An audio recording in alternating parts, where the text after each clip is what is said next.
Well, I'm Keizaron, and I'm running Battle Network 2 for you guys. Expect a lot of resets and manipulation, because that's exactly what happens in this run. Hi, I'm Mountebank. I ran VN3 earlier, and I was involved in the routing for VN2 and I'll be doing some of the technical commentary.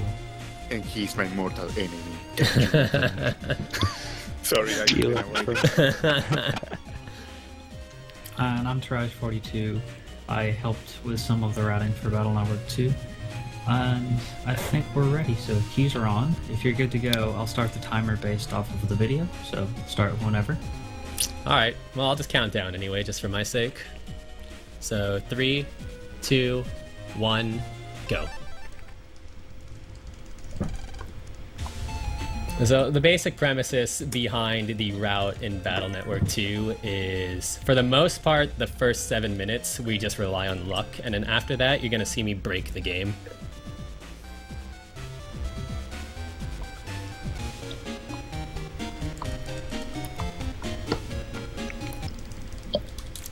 The chips that you draw in battles are very predictable because the game's cool like that. Monty could give a better answer.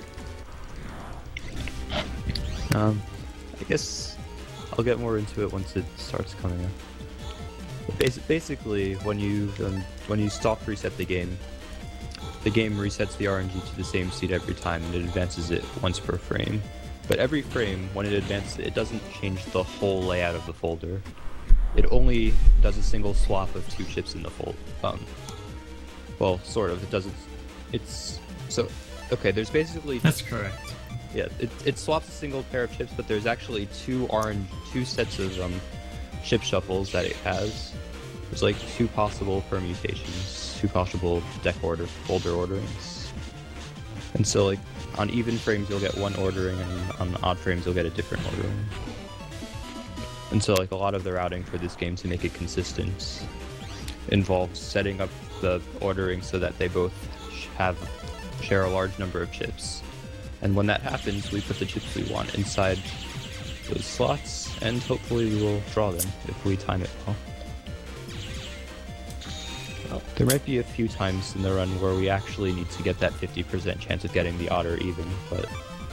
Airman, I think, is the first example of that, but honestly, before we get to folder stacking, I think the first manipulation we're going to see is encounter manipulation for --, which will be once we get to the Doghouse, after we do the preliminaries. Also, you guys just saw the worst tutorial in the history of man. Go me. Better than mine. Okay, so here you're seeing me take damage and waiting on purpose. Without manipulating the Mitars, what we try to do is get to busting level 6, and to accomplish that we wait for the meter to pass the M in custom and we take a hit. What I'm trying to accomplish by getting rank 6 is there's a 50% chance of getting a Guard Star chip, and we need 3 of them.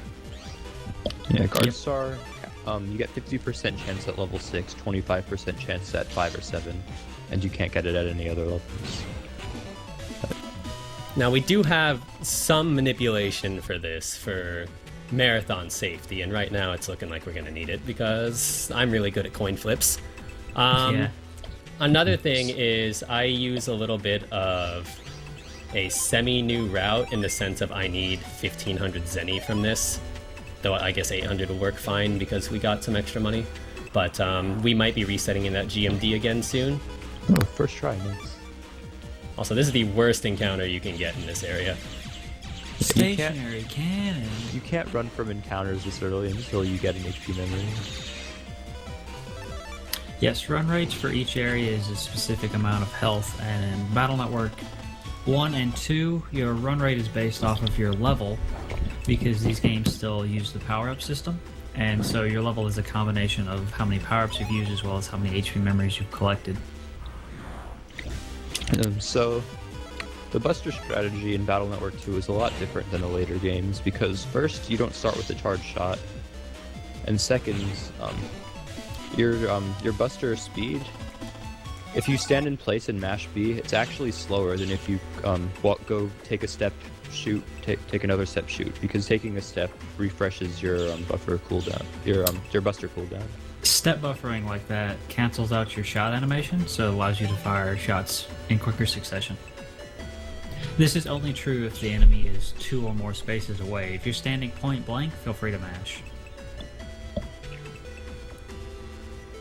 Now, to go off that guard star I just got, if there's more than a Metar, like Metar Cannon, Metar Bunny, it's only a 25% chance to get it at rank 6. So we got pretty lucky that we got it from that fight because we had that bunny.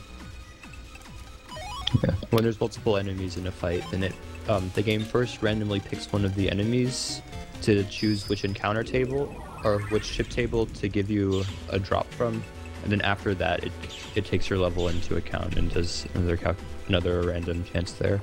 So 50% chance to get the Metar's drop table, and then another 50% for the guard star chip.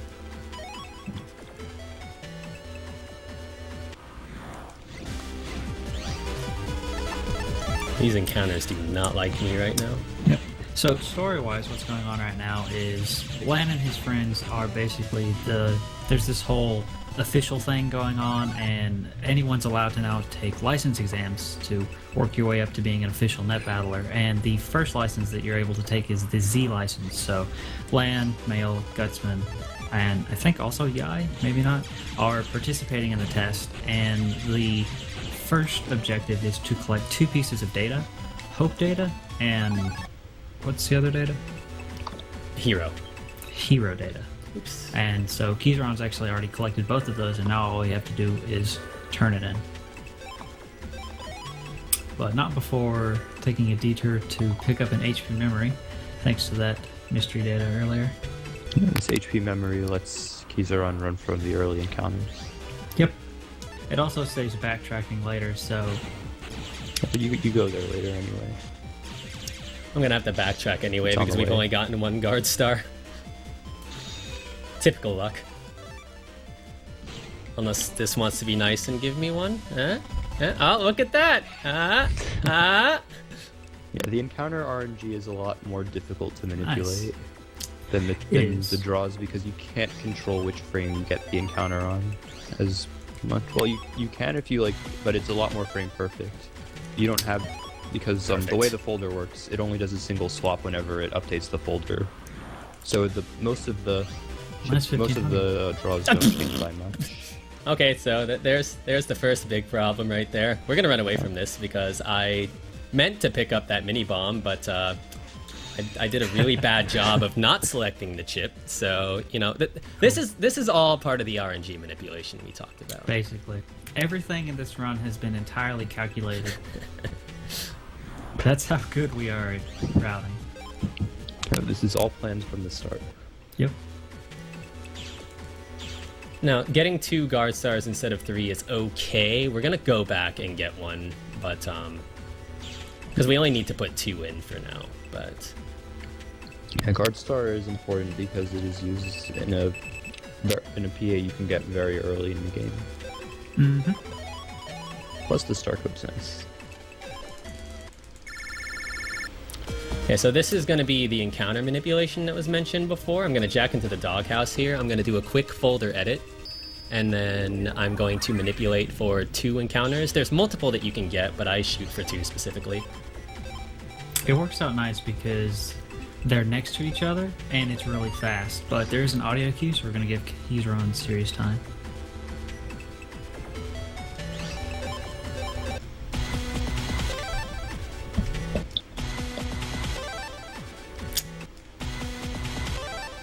Well then.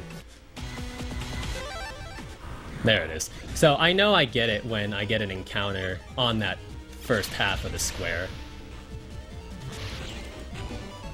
So I shoot my buster a specific amount of times to advance the RNG frames enough, and then I get a double kill there and it gives me dash attack star. Yeah, if you S rank, there's only a 50% chance you get a star. The other 50% is the dreaded D code. Which Of serves course, us no because- purpose. Because it's manipulated, there's no such thing as 50% here. Exactly. And we pick up 2 because having multiple copies of the same chip allows for more consistent setups. And eventually we're going to be wanting to use multiple copies of the program advance, and so we'll need a second one at that point anyway. Okay, so that was a little rougher than usual, but we still got it in a decent amount of time. So the reason the RNG advances when you fire the buster at an enemy, you actually have to hit the enemy, because it's the particle effect of the buster shot appearing on the enemy that causes the RNG to advance. Specifically, anytime anything random happens, such as a screen shake, particle's position, it makes a call to the RNG, which advances it once to the next number. And the values that it goes through, that list of numbers, is the same every time. And because of that, as long as we can advance a consistent number of frames or calls to the RNG, we can predict what the number will be and thus control all random elements in the game.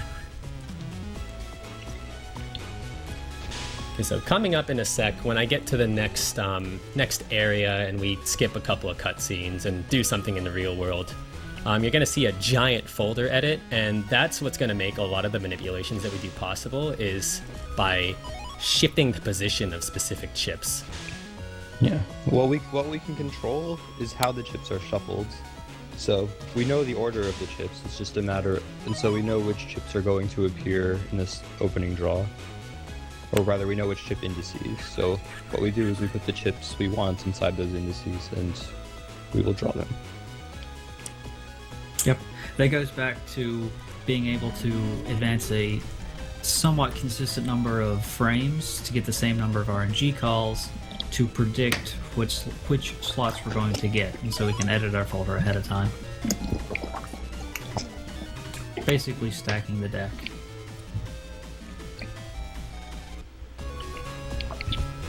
But it's not stacking an unshuffled deck. you have to track it through the shuffle. It's a very predictable shuffle.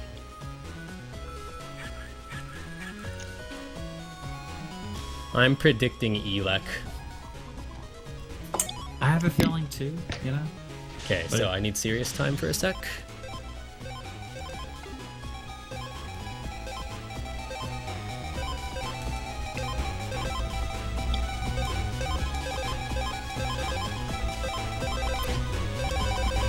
There we go. So I actually use sound cues for my folder edits too. So this manipulation that we're doing for Airman is actually 50%, and we got it on the first try. I'm quite pleased with that. Nice. He also has a predictable pattern, and I can usually figure it out depending on which square he starts off going to. So he's going to go back to his middle square one more time, and that's easy Airman.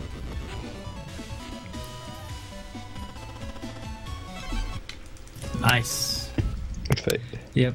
Because we don't know exactly which frame we get there on, but as long as your mashing is consistent, you can get usually the same 2 or 3 frames, and after you've done it enough times, you can start to recognize the patterns. I think there's only 8 possibilities there, or so. For that drop, yeah, probably. And you can usually like narrow it down from the first few movements. Mm-hmm. And then just picking up extra Zenny. This run actually goes through quite a bit of Zenny, but most of it's fixed. Like, other than that 1 or 2 GMDs we manipulate at the start, we just pick up a lot of BMDs, and there's a couple side jobs that give us a ton of money, and it just works out in our favor. Okay, so I am going a little bit out of my way here to get this guard. In a normal run, if I don't have one by now, then I would rely on the luck, but I'm actually trying something that I haven't done before, so we'll see how this goes. Good luck.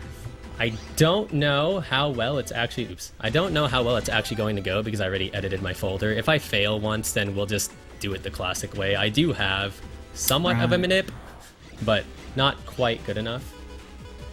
So this should be fun. We're going to see how badly this goes. Yeah, because the codes will be different. I'm not sure you'd be able to recognize. This is a strange drop. So we're just going to pretend that this works. If it doesn't, I'll just jack out. No big deal. Okay, looks like I'm going to jack out. So normally, like I said, we would delay this and do it a little later, which is what I'm actually going to do. It doesn't cost terribly too much time, but it is going to be a little bit of an experimental thing because it's not completely routed out. I bet you we'd only needed to like Buster one more time with that too. Probably. And then the unfortunate thing is we can't guarantee we'll get that same encounter to try it differently. You could just redo the Airman edit, but that would be slow. Especially since I need it for Gutsman here, because Gutsman we use the same edit. Mm-hmm.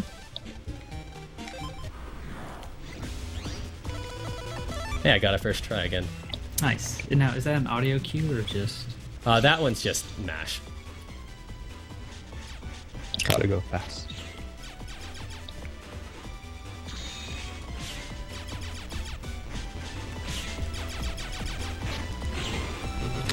See, Gutsman's easy. Yeah. So, while we can manipulate the RNG such that we can stack the deck and fix our chip draw, because the RNG advances on the title screen and you have to push start to bring up the continue option and then push A to continue, and you can't buffer either of those, unless you can do like 2 frame perfect inputs, you can't guarantee that you'll get the same RNG in the fight, so we're unable to manipulate the AI as well as the chip draw.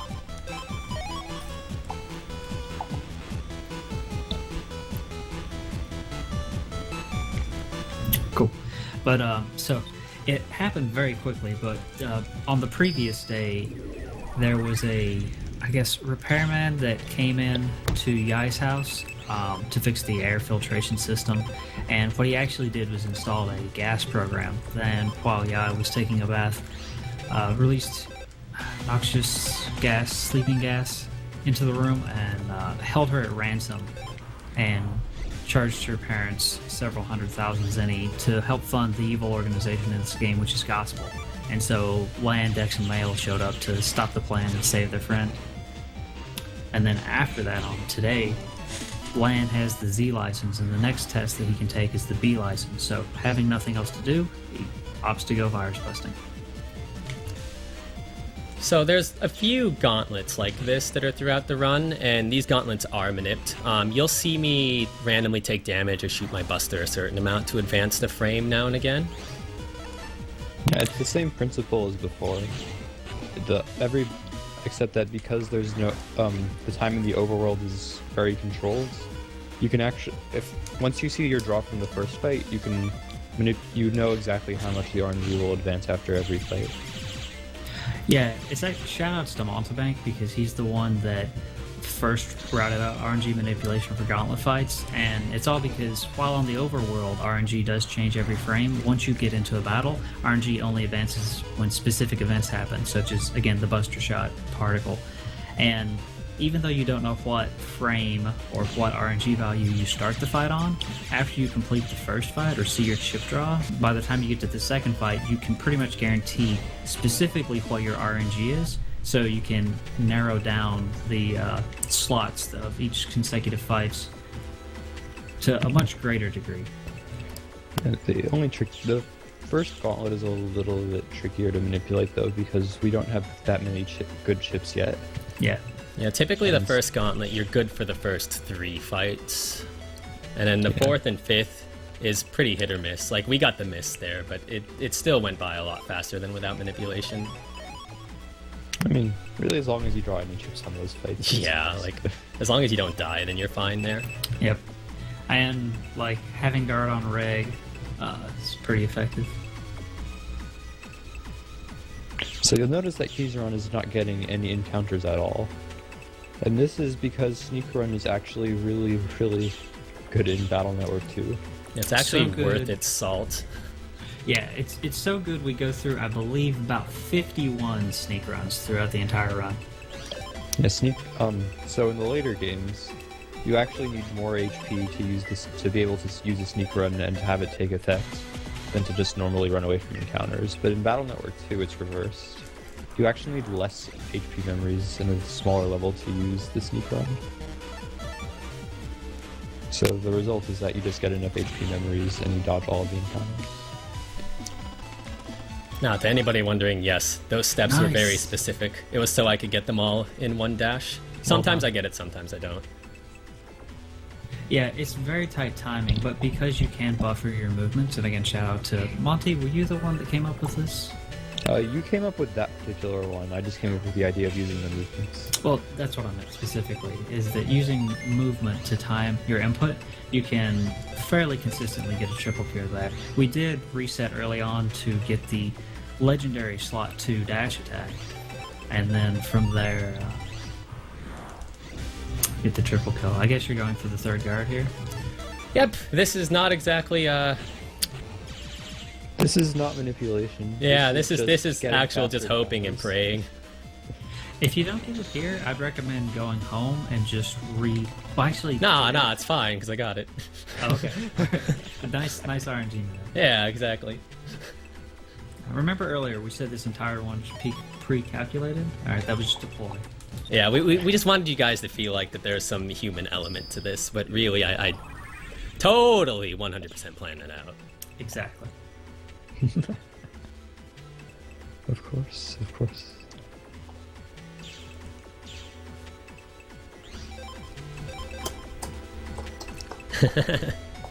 So actually, I think there's one, maybe 2 places in the rest of the run where we get random encounters. Trying to think off the top of my head. Yes, there's 3 more random encounters we're going to get because we don't use a sneak run there. And that's only because we don't have enough sneak runs to last us throughout the entirety of that scenario. Yeah. So this is the hardest manip in the game. First I gotta put my newly acquired guard star in, but... we absolutely must see Wide Sword L, otherwise we lose. This has cost me many runs. It's my least favorite manipulation for sure. Yeah, this manipulation is a 50% one, but it is definitely worth it. I had to pause because I had to remember what I needed in slot 5. The But- bars. Yeah. So most of the chips in that first draw, if you get it, will be the same. So it's the ones that are different. Yes, the castle comps are the ones that I don't have enough sneak runs for, because we don't get a sub-mem until in the middle of that comp. Very Just inconvenient. trolls. So that second fight there with the 3 mid R2s can be really, really slow if you don't manipulate it. Yeah. Because they start guarding and only one can attack at a time. And they're all in the back row, so your swords are useless. And Guard they have is- 80 HP each. Guard is also useless because by the time that you reflect it, they've returned to their defensive position.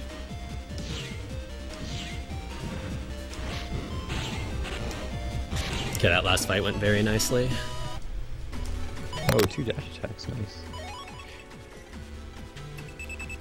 Don't you mean good manip?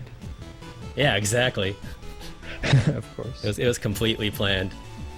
Sometimes with Gauntlet 2, that last fight gets a little sketchy because you get 1 dash, and there was one time where I messed up and I got absolutely nothing, and it's an awful fight to not have a manipulation for, just because it takes so long. It's not so much that it's hard. Yeah, the chip, sometimes you don't have time to advance the RNG as much as you'd like. In the mid R2 fight, you have to use the Gutsman chip immediately because you have to do it before they guard. In the next fight, you have to kill off the B tank immediately. Yeah, the Because B B tanks are one of the few enemies that actually has a random element, and so the longer it's on the screen, the more it advances the RNG. Yeah, B-Tank movement breaks everything that you want about the manipulation, so if I didn't kill him as fast as I did, which happens a lot, then there's a very high chance I wasn't going to get even a single dash. Shoutouts to my original notes that you guys used for this scenario. But other examples. Other examples of terrible enemies is the wind box, because like every couple frames it advances the RNG because it picks a different row to send out its projectile on, which is purely graphical. And then handies, who affect RNG in a very strange way that I haven't figured out how to account for. Handies usually advance the RNG by 2 though, if they die fast. The reason is because they like pick, I think it's like a random, they pick like a random tile to put their bombs on. I think so too. It's like they choose whether or not they attack, and then they choose where to attack. And sometimes there's conflict. They both want to attack like on the same place or something, and then I think that causes an additional call to the RNG. Well, that might be the problem.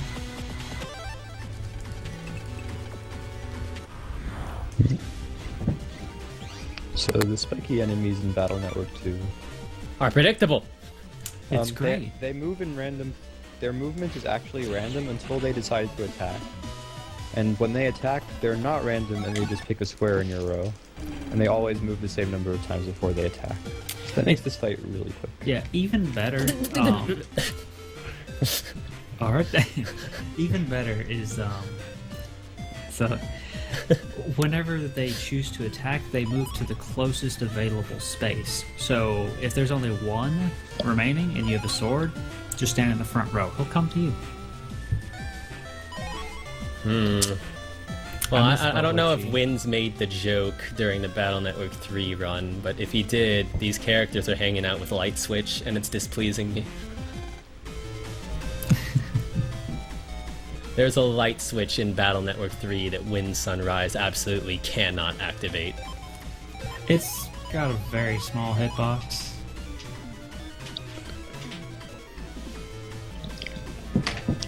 Sure, got some extras in you. Yeah, I was gonna say. Usually you have 0 there. Yeah. At least in the non-manipulation route, you always have exactly 0 there, and I'm like, ah, nice. The manipulation route has 0 there too. The biggest reason why I had so much Oh, extra shit. was because I got that 800 and then I got that 1500. When I really only needed like 400 extra instead of 1500.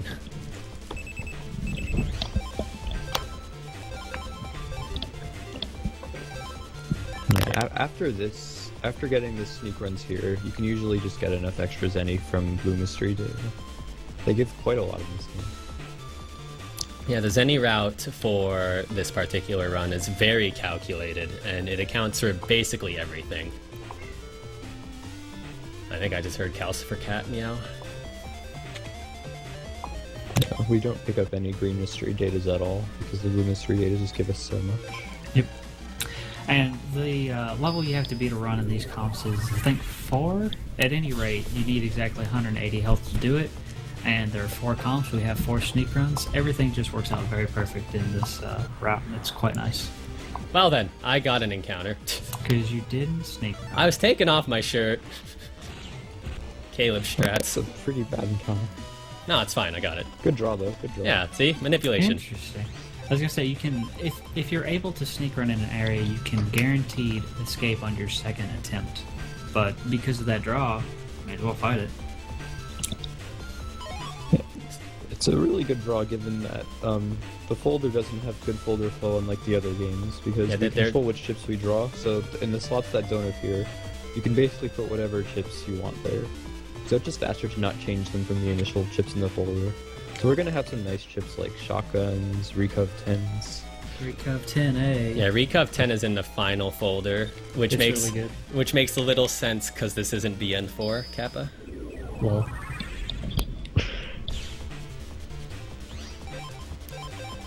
Okay, let me clarify. I was taking off my overshirt. I still have a shirt under it. Don't worry, guys. oh, good. I was worried Twitch was gonna shut us down. Shirtless without a webcam. Shame.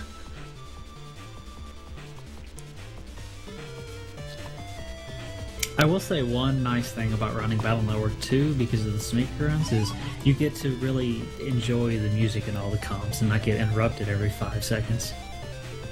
Battle Network 2 has a really strong soundtrack too, so it's a huge plus. Mm-hmm. Oh, but so Landon and his friends decided to go camping, and while they were camping, naturally Gospel attacked, and their plan is they've planted bombs on the dam, and there are 4 detonators for it, and it'll remote detonate them after a certain amount of time. And we've found and disabled 3 of the detonators, but Chad is trying to defuse the bombs, and he tells us that The fourth detonator is probably being carried by the guy who set the bombs because he must love causing trouble and wants to watch this whole thing. So, reminder, this entire area is about to be flooded and completely underwater, and he's just standing there. But, One thing that you learn in every Battle Network game, but I find more so in 2 than a lot of the other ones, is you would lose if only they all attacked at the same time. And everything is so scattered-brained in 2. And then you see Cutman, man. Like, I don't even know why Cutman thinks he's in the game, but, you know.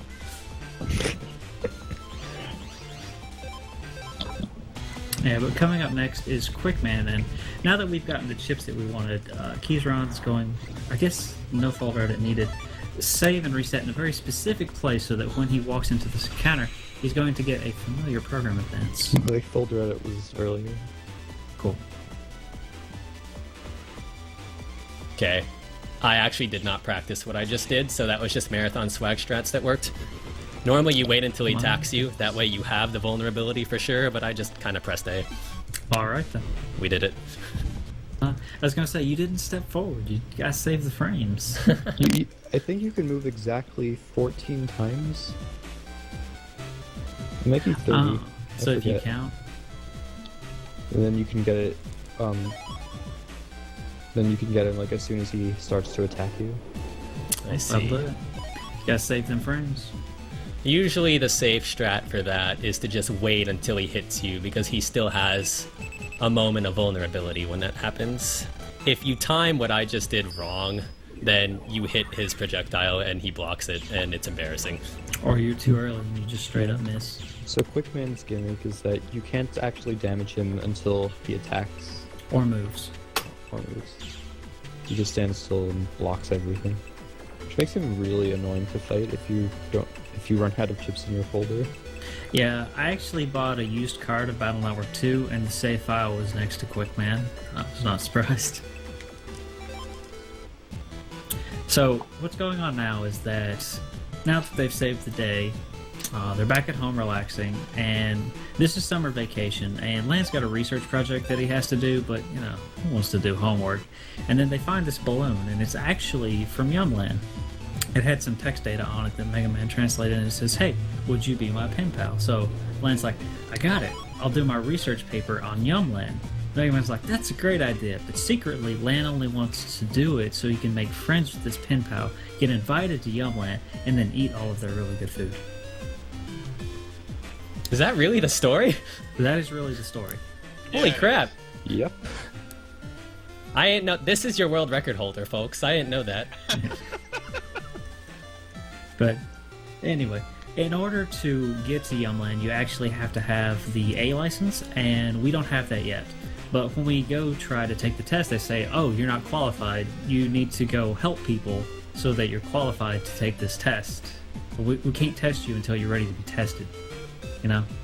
So we got 3 jobs to do, and the first one is basically just walk back and forth, although it's a nice excuse to go back through the Okudum campgrounds again, and I really like the theme there, so I enjoy this section, honestly. Yeah, there's a lot of fetch quest-esque stuff in this run, but it's not too bad because you don't have to deal with encounters, and the soundtrack, like I said, is a really strong soundtrack. Mm-hmm. So it I makes think this game also doesn't have too much backtracking on the net. Usually, you get to go to new areas. Yeah, the only real backtracking that happens is our favorite split, Freezeman. Yeah.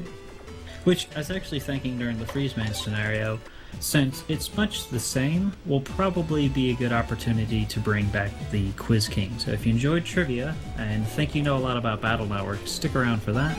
Should be fun. Also, it's such a resident sleeper part of the game that if the chat had any questions for any of us in particular, then that's probably the best opportunity. Yep. Because once you see what we do for the first ice fight, it's going to be pretty much the same for the rest of them. Actually, the first ice fight's the only unique one. Touché. But then the second one, you see everything. You don't remember Freezeman? Well, I don't blame you. Yeah. It's called repressed memories. Freezeman is interesting in the sense of the split itself is the longest, and it comes after the shortest split. Yep. I forget, is it Freezeman's like twice as long as everything else? Or is that not quite? Freezeman I'd believe is it. about 30 minutes. Everything else averages 15. Oh, I don't want to So do yeah, that. makes sense. Alright, so that's mission 3 down. You have to do these 3 missions before you can do the prelim. And we do the missions in a you could do 1 and 3 in a different order, but you want to save 2 for last because you do folder edits. Which is why I kind of hesitated when I accidentally selected 2. Also, we're going to jack into this Transformer doll, because why not? Alright, you do these in a different order. So one of the main manipulations here is that you can very consistently, there's a very large number of consecutive frames where 80. you will draw the second chip in your folder. Let's pretend So- that didn't happen. In a lot of these, so in these fights, let's see what the second chip is right now. I think it's still, it might be a dash. Yeah, it's the dash. The dash star, which is just a really good chip because it can be used with anything. It just hits all the enemies for a lot of damage. That fight in Well, we use the dash particular, star the for a best draw has a V-gun in it because you're just able to finish the fight faster. This is one of my favorite manipulations. Shoutouts to Monobank. I complained to him a lot about this manipulation, and he found this spot, and it's surprisingly consistent. So sometimes it's not enough just to draw the second chip in the folder. There's a smaller window, but still like fairly large. I think it's like around 10-15 frames or so, where you can also draw the 4th chip in the folder, in addition to your reg chip and your second chip. So with the reg chip being the guard star and the second chip being the dash star, then the 4th chip, Gutsman, completes the PA. We can let you finish this fight pretty quickly. Yep. So, if manipulating Battle Network to do exactly what you want it to do sounds interesting, we're welcome to more people assisting route with the game, because the potential control we have over this game is quite large, and so to fully explore all of the possibilities we have to find the optimal route through the game is going to take a lot of time. So we have plenty of resources to get you started. Lots of interesting notes, but you better enjoy looking at numbers. I'm sure this was explained at some point in time during Battle Network 3, but if anybody's wondering why I take extra chips, it's so I get more points counted towards getting Cust Style. If I don't have Cust Style, I'm fairly confident that's basically run over. Does it makes less difference in a manipulative route, but there's definitely the Shadowman fight in particular, having the 6th chip there can help. Oh dear. I don't think I've ever failed that manipulation before. Yeah, so there's 2 fights in the game that if you're playing casually will really catch you off guard, and this is the first of those 2. These viruses are quite tough, have a lot of health, and you probably don't have a lot of good chips to fight them with, except for maybe Gutsman. And one of them will always move in front of you to try and take you out, and the other one stays in the bottom row. However, when they attack, they also crack your panels, so you can very quickly get area locked. It's quite scary.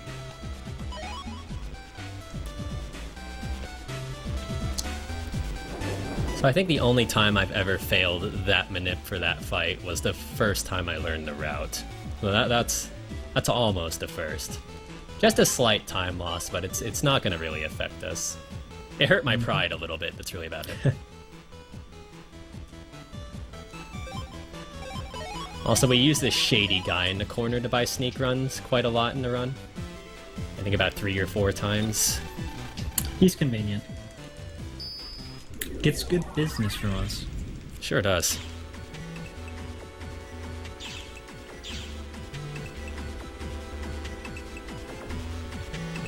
So it was mentioned earlier that run rates are affected by our level.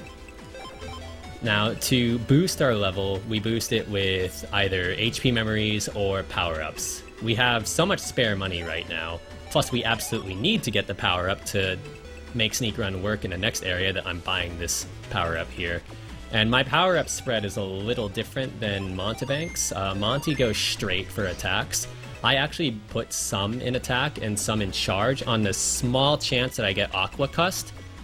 If I get Aqua Cust, I can actually skip 3 manipulations in the Freezeman split, and that's decent time save because I don't have to save the game to time the frames. I don't have to load up a PA. I could just buster them down. But it's only 1 in 4 to be the right play. Usually it isn't. I mean, the extra attack points don't matter that much because most of the fights die quickly. There's about 2 The fights. buster to finish them off. There's about 2 fights I can think of where not putting that point in attack is gonna cost, what, 2 extra buster shots? Yeah, it's really interesting once you start looking into the RNG manipulation. It's like a lot of things become inconsequential because you have a selection of very powerful chips and you can fairly consistently draw them. It's really all you need to handle most situations. Okay, that fast little folder edit that you saw started probably the memeiest of the route. So Gutsman V2 in general is just a good chip, and putting him in slot 2 makes it so it's really easy to get him. Slot 2 is a very nice slot. It's what makes the manipulation really nice, and putting him in slot 2 this early enabled me to use him a lot and speed up the game, and that's kind of the catalyst of what led to finding more manipulations and what made it look possible to Monty that, hey, every fight could probably be manipped. Let's look at it. Like, the biggest time that you're going to see that Gutsman V2 manip be really powerful is later on. It's going to be after Cutman. So in about 10-ish minutes, you're going to see me manipulate a few fights in Yumland. And each one's going to have Gutsman V2 and a bunch of attack pluses.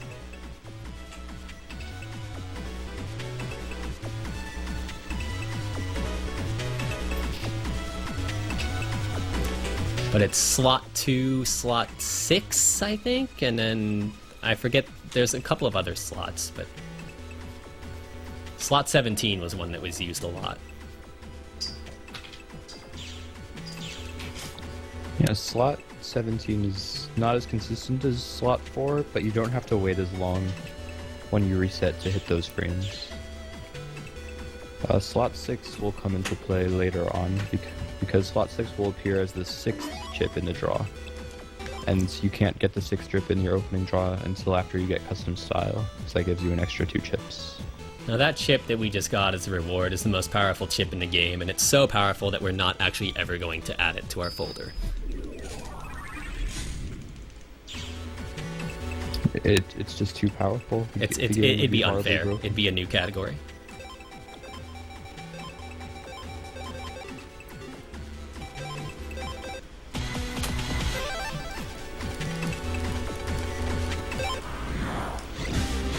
Okay, so this is what I refer to as Gauntlet 3, and Gauntlet 3 is probably one of the easiest ones to deal with. The manipulation is pretty easy, and we have dash regged anyway, and most of these fights are just dash. Yeah, we picked up quite a few reg ups and went out of the way a little bit just so we could set the dash star as the reg chip, and it destroys these fights. Before RNG manipulation was included in the run, one of the bigger time saves was going from regging dash the end of these series of fights to the beginning of these series of fights, just because it trivialized so many of them.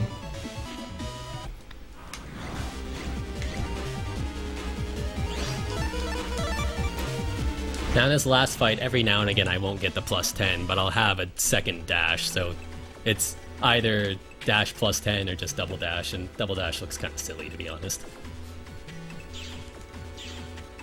It is a good kart racer, though. It is. It is. That's actually what I use to warm up my hands before the marathon. Nice. So this next fight we're going to manip isn't anything terribly fancy, but what makes it significant is in the non-manipulated route, this was easily the scariest fight. Oh, yeah. So earlier I mentioned that 2 fights will catch you off guard. The first one will scare you. This one will kill you. It's easily the scariest fight. Tara and I were talking about it a while back, and we had both mentioned that this is probably the only place in a single segment attempt of the run that we would consider saving, because it's that deadly of a fight. Yep. And there's actually another trick you can do to more consistently line them up with dash attacks that I don't think I ever showed Keizaron. Oh well. We made it through.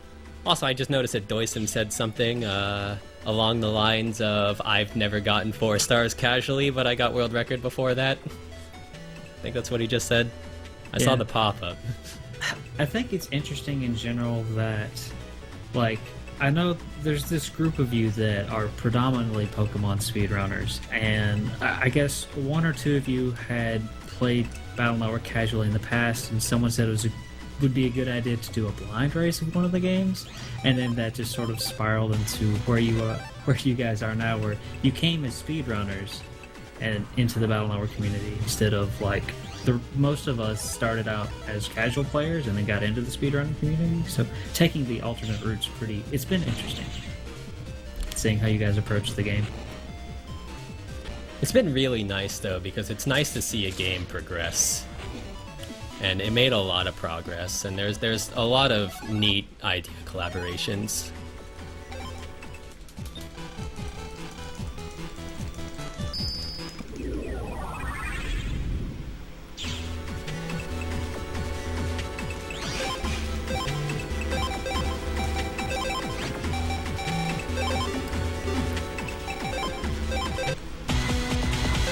Okay, this is another one that the manipulation is kind of wonky in the sense of, if I see this chip right here, Recup 10A, or if I see Shotgun J, then I know that it's not going to work throughout the entire gauntlet. There we go, we're good. Part of the problem is, this is the one I think that has the fan in it, right? Yes. It has the wind box. So Yeah. another brief movement trick there. 2 movements lets you get the Sparky. If you do it immediately, then he will have moved by the time your dash gets to him. Yep. I used to just manually time that out, but the movement makes it much more consistent. Yeah, so that wind box advances the RNG by a random amount, but it's usually within a small range. So depending on our draw here, we will buster the Shrimpies or not, and that should set it up for the rest. Yeah, the trick with that third fight is if guard star is in slot 2. If I see it, I buster. If I don't, I don't. And this last fight is actually pretty neat, because casually it's a pain, just because it's an odd combination of enemies. But because of the manipulation we have, we just draw both Gutsman, and it becomes extremely trivial.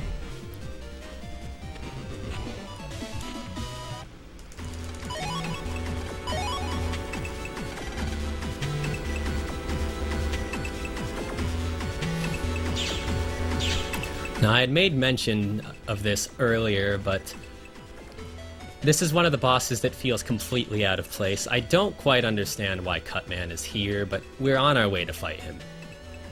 Story-wise, I don't think we know that yet. But he's there.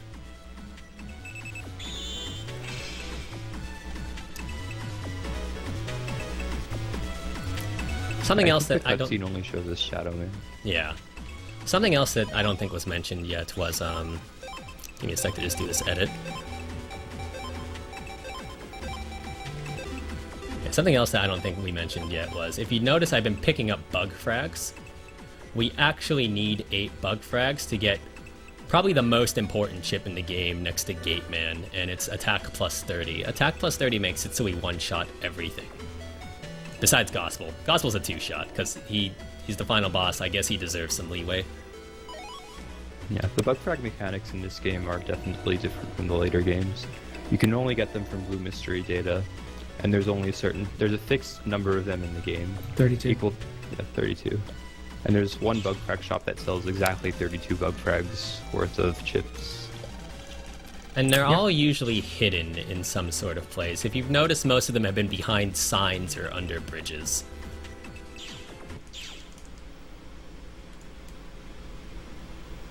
I think there's only a handful that are in plain sight, one of them being one that we picked up in the gas comps. Sneak Run is indeed the equivalent of Repel in Pokemon, yep. Yep. You could definitely say the Battle Network was inspired by, or Capcom's counter to, the Pokemon games. So the Cutman fight is one of the first fights where you actually have to manipulate more than 3 chips. In fact, we will be manipulating all 5 chips in the opening draw.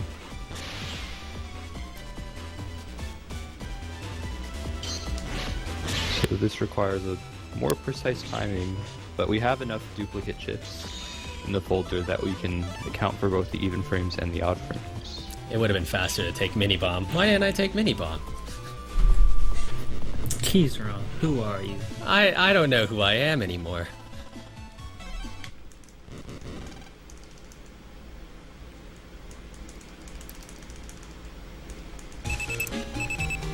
So because I'm a little bit of a masochist, I actually have the world record splits up right now, just to see where I was out of curiosity. And for a marathon, we're not doing too bad. We're about 3 minutes behind, but we did have to get an extra guard star pretty late. So in terms of marathon time, we're actually making a pretty good pace.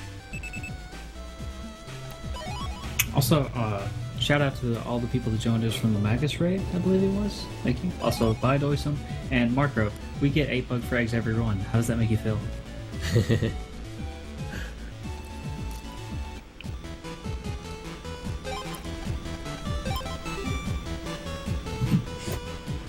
Right.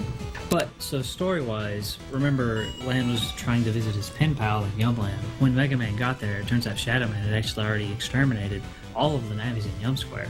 It was pretty terrible, and the only one left behind was the co-commander of the Gospel's army, Cutman. I don't know how that happened. But, so, we quickly dispatched of him, and so now it turns out that Lan's pen pal was there. He's the only survivor, and it turns out that Shadowman's next target is Electopia. So Lan goes and warns his dad that they need to increase security because Shadowman's coming for the mother computer. It's also the most important part of the game because we have to see if I get Woodstyle or not. Yes, this is also the scenario where you have to get ChangeBat, which is a program which will allow Mega Man to get a style change, which was one of the features introduced in Mega Man Battle Network 2, and coincidentally is one of the features in Progbite. So if you would like to get a style just like Keizaron, please type !stylin to get your style. You immediately become my best friend if you get Aqua. Also, oh dear, this way. Yeah, if you get Aqua Coast, you basically win.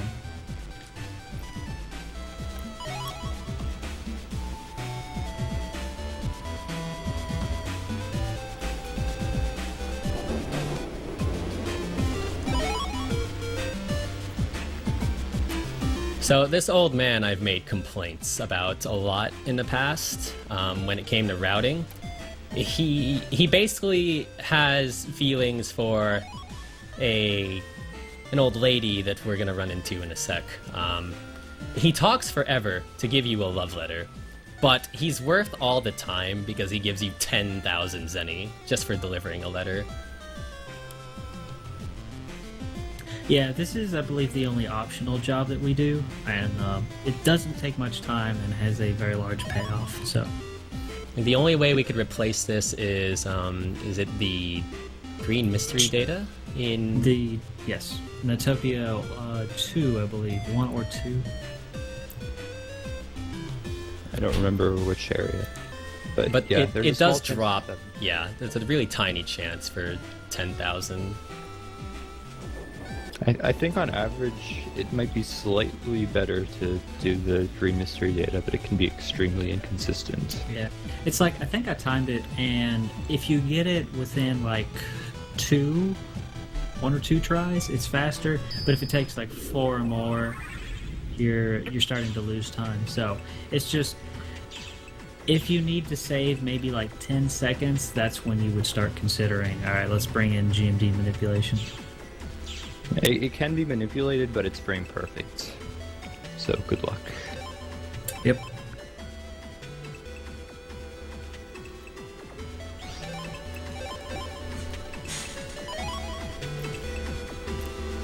And pretty much all the GMDs with frame perfect inputs and whatnot can be manipulated, but I'm not good enough at that, which is why you see me take a couple of tries with that first GMD that we dealt with in the beginning of the game. We actually got really fortunate luck with that. It only took 1 reset both times to get the amount of Zenny that we needed.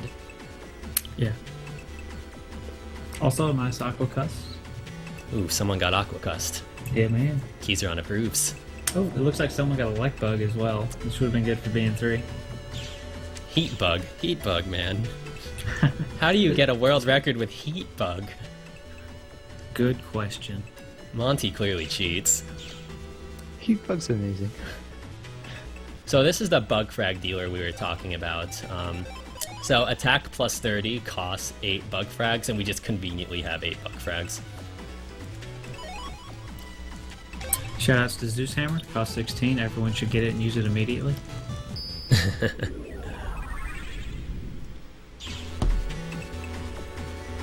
Zeus Hammer is really good on Shadowman.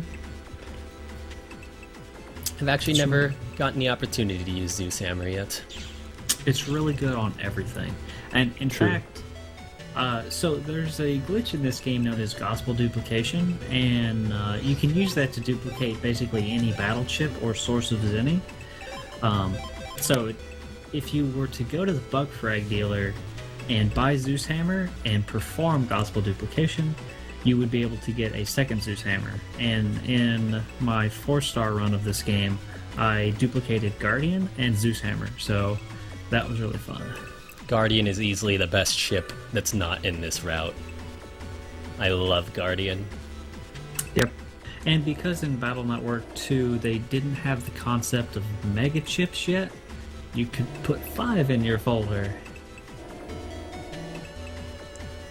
Even the Navi chips are not limited like that. You could have 5 Gutsman. You could have like 5 Gutsman V3s if you'd like. Correct. Navi It's chips swell.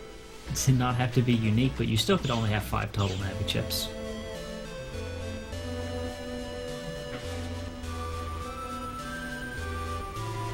I made a joke before about having 5 Gator PAs, but there are some fights where even Gator isn't good enough. It's a little heartbreaking. Yeah, so we're getting the change bat, which was mentioned as part of the storyline before, and this is basically what led to a lot of the manipulation route being routed out. We had originally only manipulated one of the fights here, and that was so we could get a Zapring 2B, which is a chip that we need to advance the story, not unlike getting Windstar or Yo-Yo 1G in Battle Network 3. But eventually I realized that it was very positional, so I found a couple of spots to try out for every single fight, and we consistently got Gutsman V2. And with the way that the folder is manipulated and set up now, we pretty much always get a Gutsman, a plus 30, a dash, and then a couple of other chips. So this fight we need Zapring 2B, which with that draw, it's more often than not that I get it. So we got it first try, which is really nice. You have a 2/3 chance, because if you get an S rank and the game picks the bunny drop table, there's a 100% chance to get Zapring. If it picks the Metra drop table, you will not get Zapring. In fact, these manipulations are going pretty well. These fights are going as fast as they probably can with the manipulation. So far, we're 3 for 4 on getting 3 different sets of attack pluses. Yeah, this is going very well.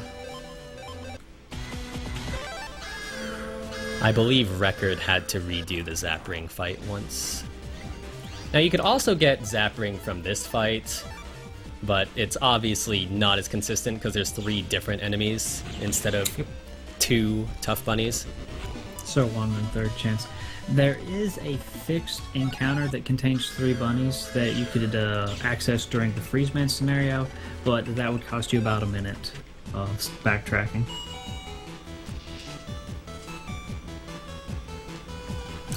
Yeah, but basically what just happened is once we were informed about the change best locations, turns out that it was actually Yumland's national treasure, and we stole it, so they tried to stop us, and we just said no. Yeah, we're actually filthy criminals right now. Shame on us. It's okay, we're only borrowing it. Just like we're borrowing the power-up from our dad's pocket. Also, shoutouts to Monobank for that chip I just picked up. It's a fire blade, or fire sword. We use the famous Gutsman V2 manipulation on this fight, and it makes the goofball a complete joke because he's weak to fire. Get wrecked. So we literally just stand here and mash A as soon as he releases his shield, and we win.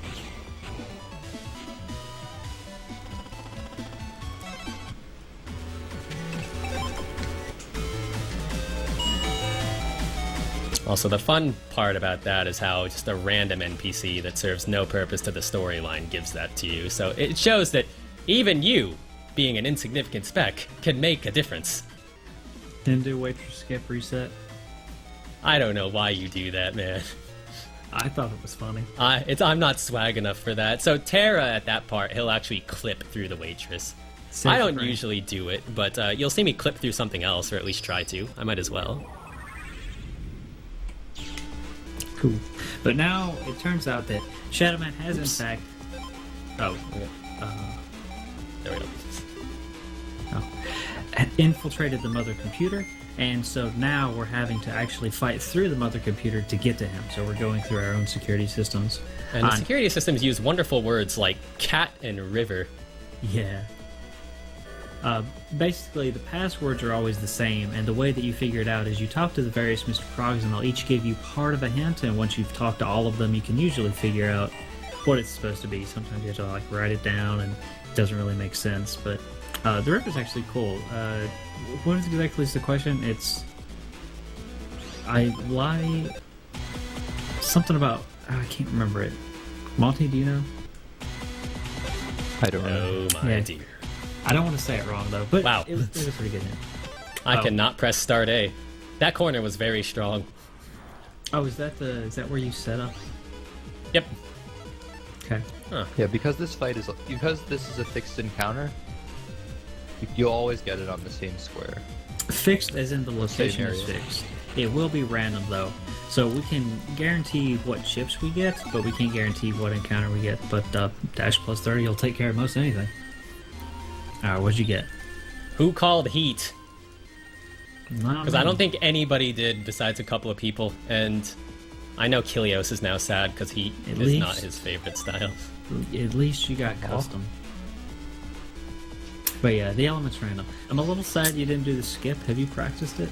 It's not a case of I have or haven't practiced it. It's we need the extra slots, so we cannot skip. Fair enough, fair enough.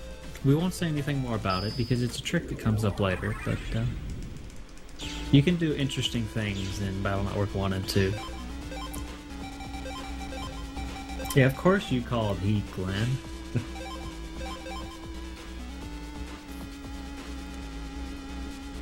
Like I had mentioned before, I typically want Aqua just so I can skip a manipulation. Before the manipulated route came out, Aqua was hands down the best style, but Heat was a pretty close second, and then Elec and Wood were really, really disappointing to get. Yep. Now it doesn't really matter. Record has Elec, and we don't really use our busters, so... Yeah, the only difference between the element is your elemental weakness, which for the most part doesn't matter, and your charge shot, which the Aqua style charge shot is really amazing. The Heat style charge shot's pretty good. The Wood style charge shot it does good damage. Shoutouts to H-Knife. H-Knife! It's too range limited, and then the Elect style charge shot is terrible because it's super slow and only does like 10 damage. Okay, 20. It's pretty sad. It stuns the target, but that doesn't really benefit our strategies any. The only downside to Aqua in both manipulation and non-manipulation is immediately after you beat Shadowman, you meet your weakness in Thunderman. And Thunderman hurts. I think Thunderman is the hardest Navi in at least in the main game. Yeah, because, well, I mean, you'll see why once we fight him, but he's a very good defensive Navi. You know, you can just hold left there. I know. Okay. Old habits die hard. I try to help you. I try. Yeah. And up next is Shadowman, so another little specific positioning setup here. This is another 6-chip manipulation. It's also an annoying one because I need to see a full gut shoot and then 2 parts of the next one, and we're not really having good luck here, so I'm actually gonna change my position a little bit. +1 if you see the GameCube logo.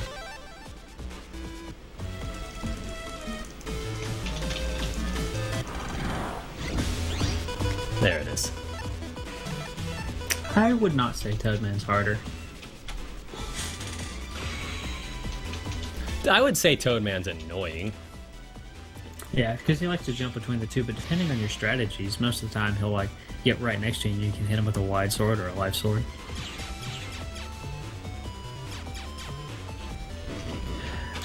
Shadowman's gimmick is that he splits into clones. They'll all shoot out a heat-based projectile, and this is a grass stage, so if you're a wood style and you get hit by that, it can hurt, but because we get 2 gut shoots, there's really not too much to talk about. If you get him below 300 health, he does have like a second stage where he'll summon blue shadow clones to hang out on your side of the field, and it gets really annoying, but they only do like 10 damage, so it's just more kind of scary the first time you see it than anything. Yeah, so right now the folder is set up to do a double Gutsman manipulation. As long as we start a battle at the same time, we'll always get those chips, and that'll be useful soon. Yep. So it's nice that once you have your folder set up, as long as you can start a fight on the same RNG, which is typically done just by waiting, so either using audio cues on the title screen, the background music. Do you have an audio setup coming up soon? I forget. I do, actually, and it's the most annoying one. It's for Gateman. He requires the longest audio setup, so messing it up is a huge time waste. Alright, good luck.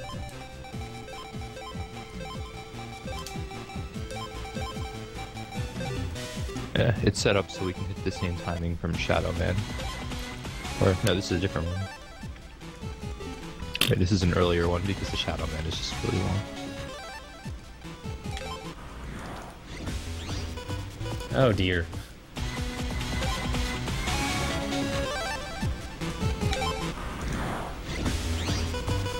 Okay, we got it. We got it second try fight, but like 3rd time reset. So let's just 2.5. Let's just pretend. So when he drops below 50% health, he summons this Remo gate, and it's a little annoying, but all it's gonna do is claw me a couple of times. I tank hits pretty decently. In the stronger Gateman versions, the gate just moves a lot more quickly, and it can block your attacks, which can make it really annoying. But since this is just a V1 version of Gateman, it's not too bad. And in V2, unless you accidentally buster him, you're not going to drop him below 50%, so you'll never see it. Mm-hmm. This is another fight where having Aqua would be nice, because... Oh, I said no. The toy soldiers he summons can be annoying. I said no again. You should fight him, Keizaron. I really want to. As you guys can see, this is probably the most finicky manipulation because of the length of time. Wow. This is bad even for me. I think there's an easier setup we can do that relies on using the music in the area, in the harbor area, but Agree, and it's actually the one that my route uses, Kappa. Yeah, mine uses an outdated one. Like without a doubt, there's some manipulations in my route that can be improved, and that's one of them. But to Monty and Keizaron's credit, their route's finished. Mine is not. Might never be.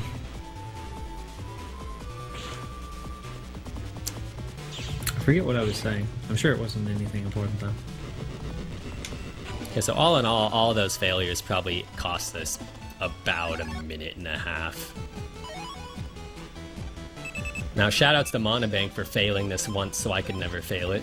We need to put Gateman in immediately because storyline-wise, we're gonna lose our chips for a while.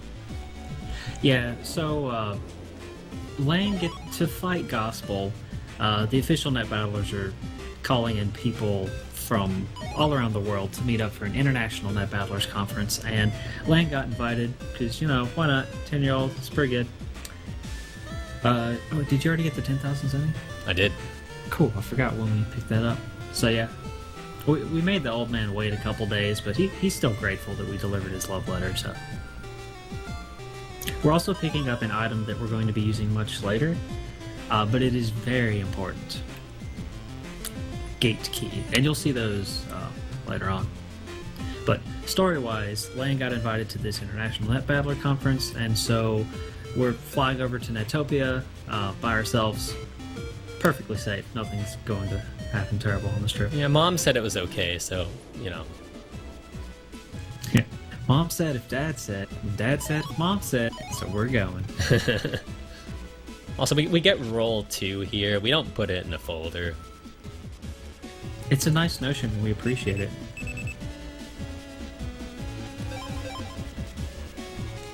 So at this point in time, we get mugged, so rip Zenny. Yeah, it's actually pretty... It's like you go through the metal detector, and they're like, you're not allowed to have PETs on here, which is like saying, you know, you can't bring cell phones on a plane, but whatever, you know. And then we get a sub pet, it's cool, it's got all our stuff on it, and then this guy bumps into us, and it's like, hey, I'm sorry, here's your PET.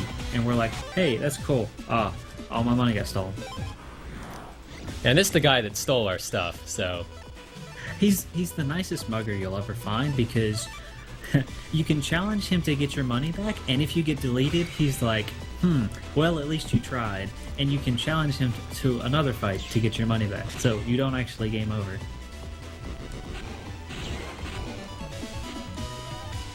It's not too tough a fight, but it is the introduction to like the Condor, which is sort of like a level 3 virus, and he moves really fast and does like 100 damage per hit, so it's pretty scary. Now, at that part, we took a taxi from a random guy, you know, it's a smart idea, and he robbed us of our chips. So it's at this point where if I didn't put Gator or Gateman in my folder, I wouldn't have access to him for a while, and that makes things a little tough. Yep. He really just wanted our rare Electopian guard stars. Yes. Also, Higsby. Yeah, he makes a cameo. In the Japanese run, which is completely different and completely broken in its own way. I'll show some of that when I'm done with this run. But you actually use him one more time. Like, you talk to him and he gives you a tree bomb. And that tree bomb is 1/2 of the deadliest chip combo in existence. Yeah. Not just any tree bomb. Tree bomb 1 star. Like, could you make it any easier for us? Yeah. It's cool too because the next Navi coming up is done. Oh, and we actually walked all the way around the outside because it's like most alleyways, they're bigger on the inside. So.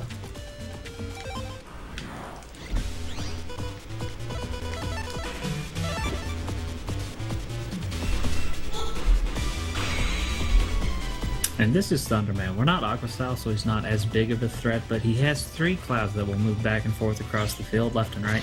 If you stand in front of one and block one, it will try and zap you. Thunderman will also stop periodically and do 1 of 2 attacks. One will have his clouds shoot out electric orbs at you, the other one he'll call down lightning strikes to you. Both of those are in sets of 3.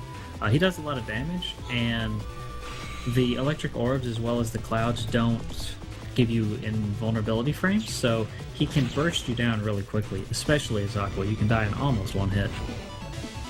But 2 gut shoots handled him very well. Good job, Keizaron. We did it, manipulation. He also moves around, not that quickly, but quickly enough so that he can dodge your attacks if you're not careful. Mm-hmm. Because I see. No, sorry to interrupt, but because I see chat blowing up about it right now, what you're going to see after this run, that's Japanese only, is actually not a PA at all. I'm not going to spoil it. You'll see it soon, but yeah, you'll like it. I have a save file specifically for the last sets of boss rushes, so it's about 5 minutes of laughter. You probably really only need to show off Gospel, but it'll be good every single time. And I will say that it does more damage than a maxed out Gator, so wrap your heads around that one. Ooh, we buy the very important chips, right? Yep. So, in Battle Network 3, they needed 1 copy of 1 star to advance through the game. It seems like a pretty good chip, so we're going to pick up 2 win stars and 3 fan stars. You know, they're star coded. It's good folder flow, so it's probably a good idea. We'll hold on to them for now. Yeah, and Lord knows we need some folder flow right now, seeing as how we still have Recov 10A and Shotgun J and mini bombs. They gotta go out. How dare you?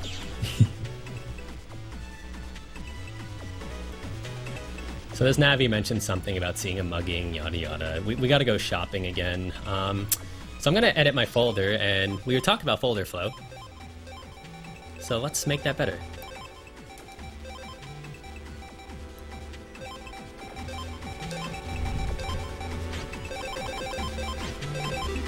So we have our 1 win star in, but all of our fan stars in. And Very this important that we take a guard star out.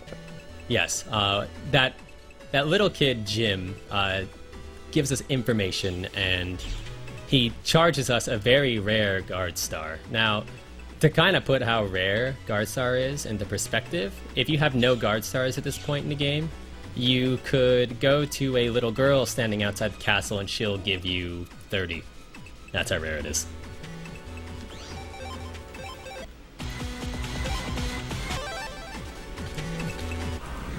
There's also Everybody nothing get in the hype? game that stops you from chip tradering away all 30. So this is pretty much the rest of the run, what you're going to see right here. This is a really broken PA that will help me defeat everything with the greatest of ease. And I mean the greatest of ease.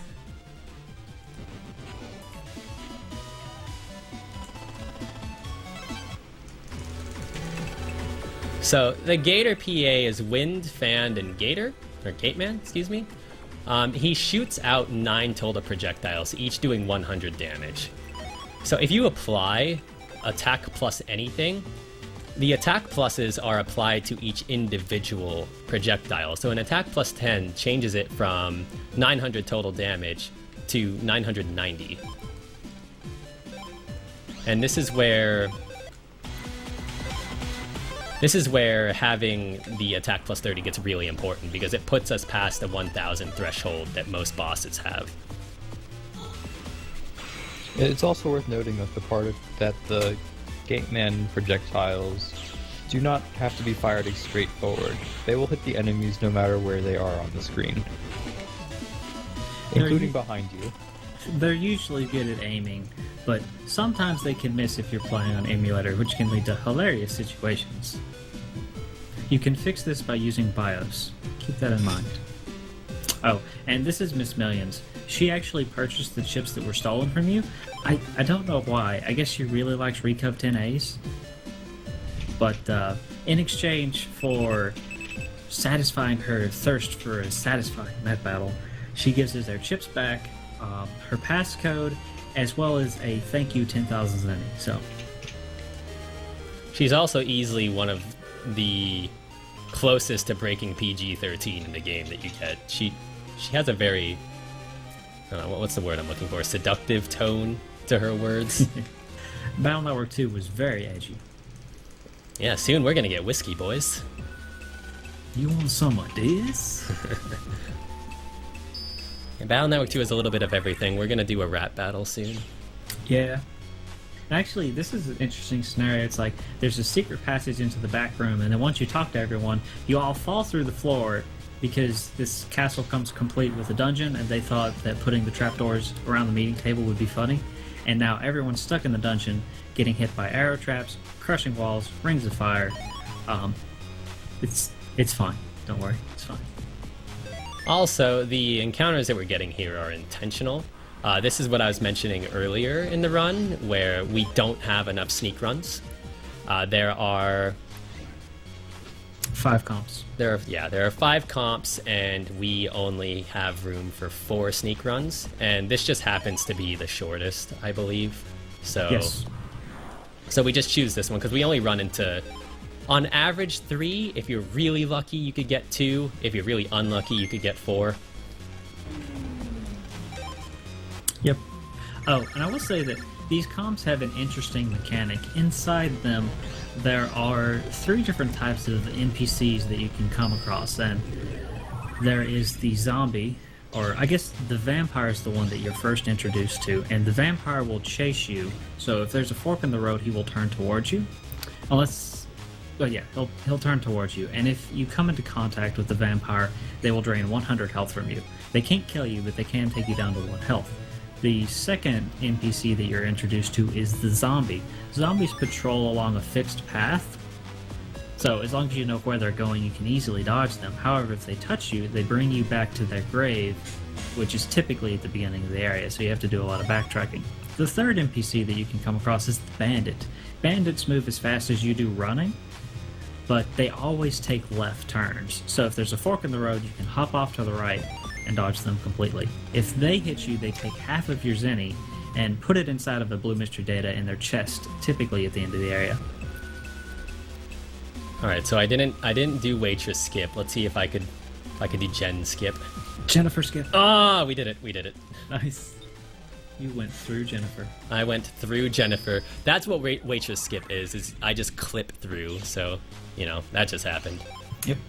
And so now Lang gets trapped by a ring of fire, but fortunately, if you remember, before we took this trip, Mail gave us 2 things. The second was wireless, so we're able to throw our wireless adapter through the ring of fire, and it connects perfectly with the port on the wall, allowing us to use our PET without being directly connected. Now, these skips accomplish basically nothing other than swag, but when you get them, you feel really cool. Are you doing it?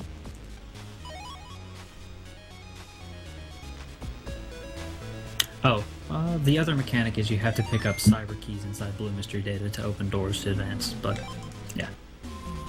So this is a manipulation that makes me laugh.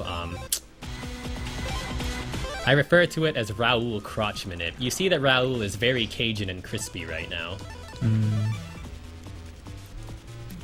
And we use his crotch as positional manipulation so I can kill Proto Man pretty quickly. We didn't need the plus 10s, but I dislike Proto Man a lot, so... Yeah, he gets what he deserves. How dare he accuse us of being a gospel operative? We're not that dumb. Yeah. What a jerk. But turns out Raoul's actually not dead, and it turns out neither Lamb nor Chod is the gospel operative. What a twist. It was actually Princess Pride. Who'd have thought? And now she's trying to bring down the entire castle around us. Something about her country being in massive debt and gospel offering to pay their debt. So a bit of bribery, but I kind of doubt that deal would actually go through. She becomes a good guy eventually. Mm-hmm. It only takes 3 other games.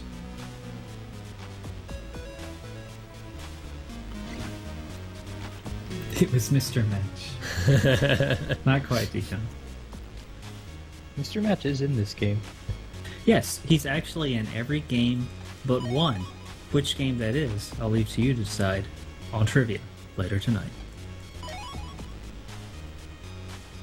And then we pick up another power-up here for free to help maintain our level high enough that we can continue to use sneak runs throughout the game.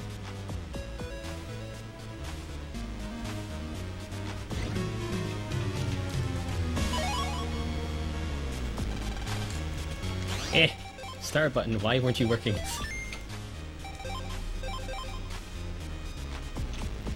So I take a specific path here just so I can set up the vampires a specific way so I don't run into any of them. Our hit points are pretty insignificant, and if we get caught by a couple of vampires, we're fine. Just because, you know, we have free pass Gator, nice. but... I actually take a different way and I get caught once, I think. I believe the Task also gets caught once, but then he like corner clips one of the vampires and I don't know, swag. You mean swag like that? Oh yeah.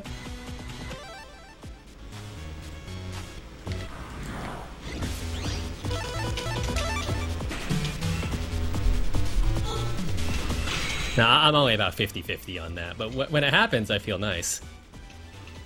Yep, and if you get caught, you'll lose 100 health, but hey. And this is Nightman.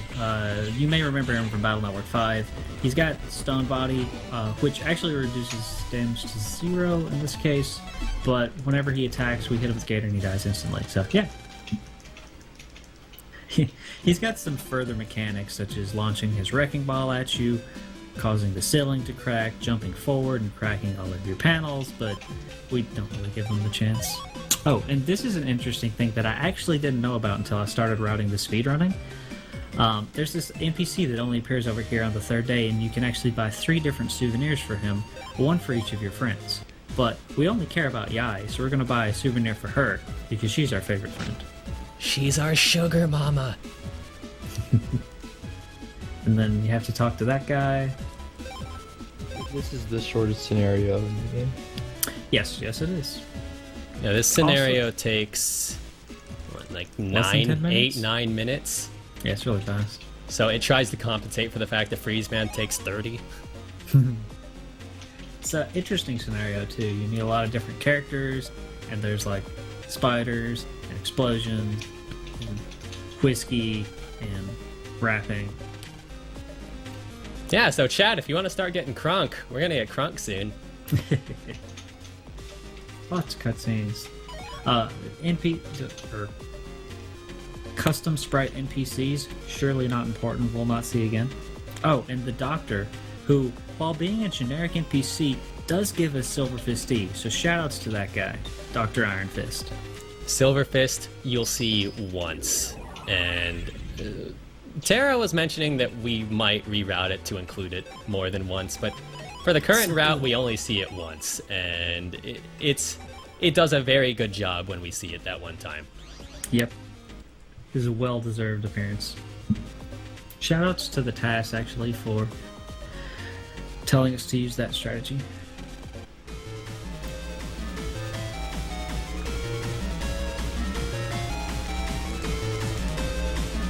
So a bunch of stuff is happening, and this is probably the most back and forth split that isn't Freezeman. So even though it's the shortest split, you're going back and forth in the same areas constantly. It's just because the plane is small, but you still have to advance like everything by talking to this person, going to the bathroom, talking to this person, going to the bathroom, talking to this person, going to the bathroom, stealing a pilot cap. Also, we're gonna do a rap battle here. Do it. Keizaron. I'm actually gonna do it slow so everyone can see. Oh, nice. Alright, Monty's actually going to perform the rap. Oh gosh. Yeah, so we say all that ridiculousness to get whiskey. So we're a 10-year-old and we're armed with whiskey. We also have a pilot cap, we're getting chopsticks, and a piece of thread.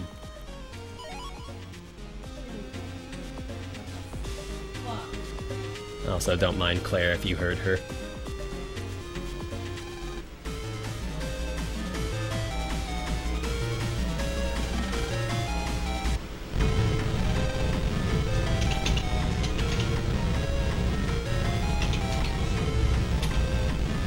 But yeah, we actually got a pilot string, pilot's cap, whiskey, string, and a pair of chopsticks, and we invented time travel. I mean, set a trap and caught a spider.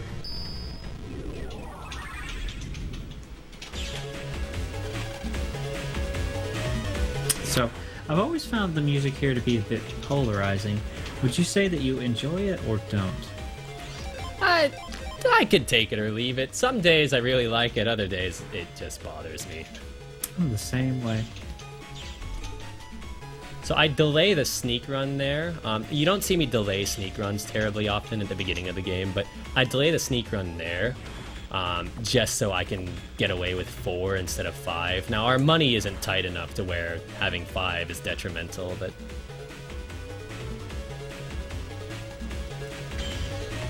Yep. But the mechanic for this comp is fairly simple, but trying to navigate it for your first time can be very confusing. Basically, there's all of these magnetic fields inside the plane, which is causing it to go haywire, because, you know, magnets on a plane, that's a terrible idea.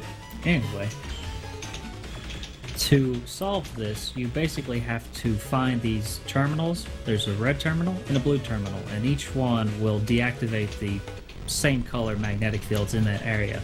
Once you've deactivated the fields, you can typically get to one of the programs controlling the plane, such as the throttle, the wings, the engine, etc. And Mega Man has to fix all of these. Reminder, there is a gospel operative on this plane, and they're trying to crash it. One of the most important ones, no less. Yeah, this is true. And the good thing about these comps is we get 2 HP memories here, which they come in real handy. It makes it so we don't have to buy any. I mean, we buy 1 more, but... And they're not out of the way either, so it's really convenient.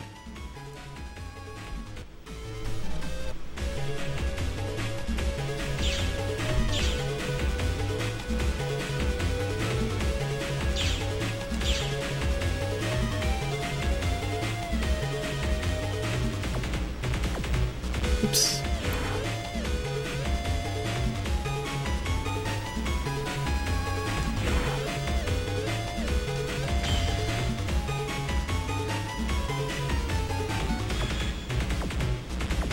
And again, shoutouts to sneak runs. Now, we did notice something before. In one of my runs, as soon as my sneak run ran out, I got an encounter, and it happened twice. There is a frame-perfect trick that we obviously don't go out of our way to do, but if your sneak run runs out on just the right frame, you get an encounter. It's not exactly fun when it happens.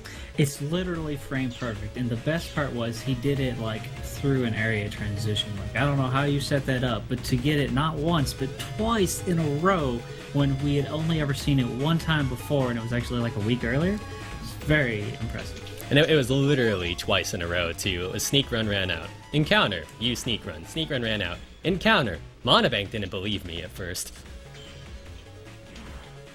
I think we figured out afterwards that the chance of that happening is like 1 in 64 because the game calculates every 64 steps. Well, 1 in 32. And it'd be less than 32 that. when you're running, right? Yeah. Yeah, but that after that many steps, the game determines whether you get an encounter or not. And if your sneak run runs out on the same frame, then when it does the So it encounter would check, have your to sneak be- run runs out first. Yeah, there's a 1 in 32 chance that your sneak run will run out on a step where you get an encounter check, and then you have to actually get an encounter on top of that. So there's definitely a significantly less than 1 in 32 chance for that to happen. And Keizaron did it twice in a row, so... You know, easy game, easy life.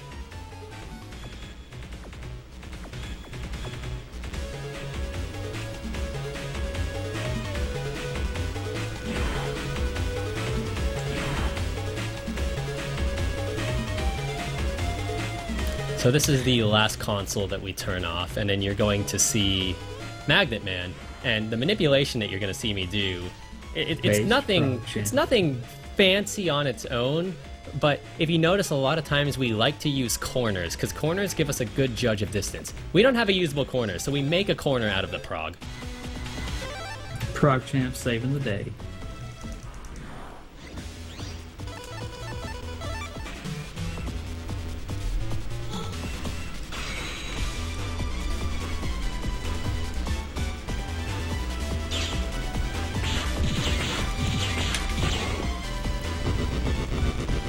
Magnaman's a cool boss, but he's dead now. He's got a few attacks, and I guess I should mention them, but he starts the fight with these magnet panels on your field, and if you're standing next to the magnet panel, you get pulled on top of it, unless you're standing on top of the magnet panel.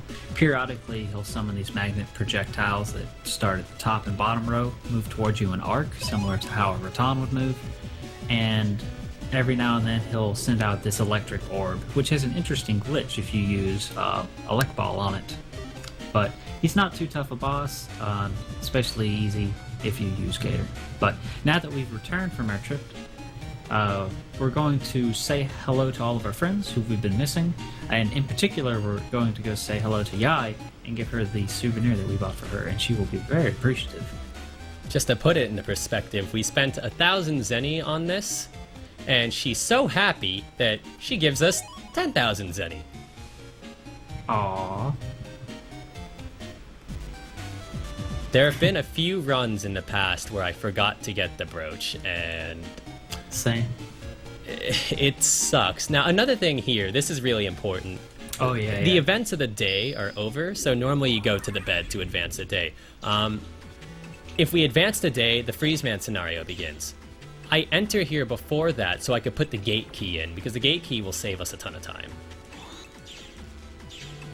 So if I had gone to bed and then tried to do this, there would be ice blocking my path. And he would be unable to do so, and that shortcut's going to make a big difference later on, which you may or may not notice, because since it's the Freezeman scenario, Keizaron, would you say it's time to start trivia? Or... I would say it's time to start trivia. Let's do it.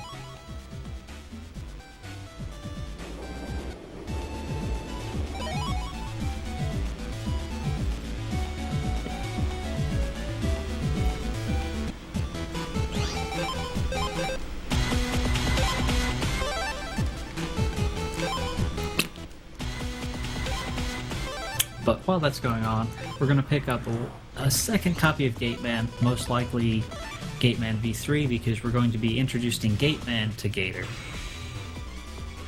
It's like a reunion of long-lost friends. Mr. Famous didn't realize that he could do this. He's very shocked when we defeat him. He is.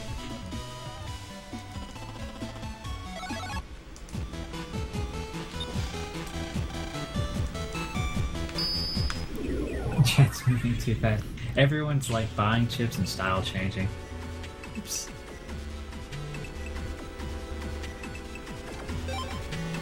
Ah, this is a good question from Methodical. Dang, and someone got it right away. Life virus. I am impressed. Kudos to your trivia knowledge.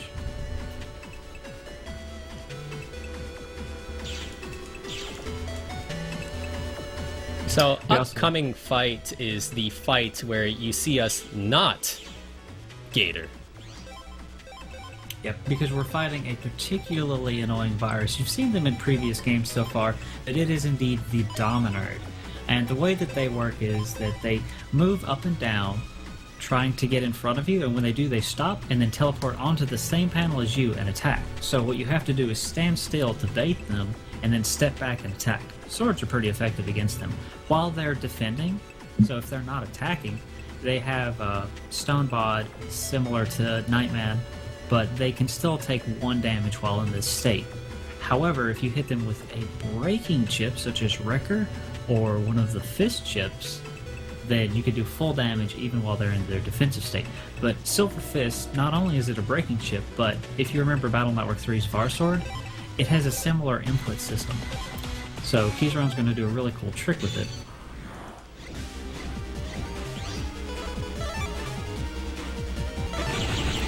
And the input's pretty easy, it's just all around the world. Down and around. And they're dead. Nice.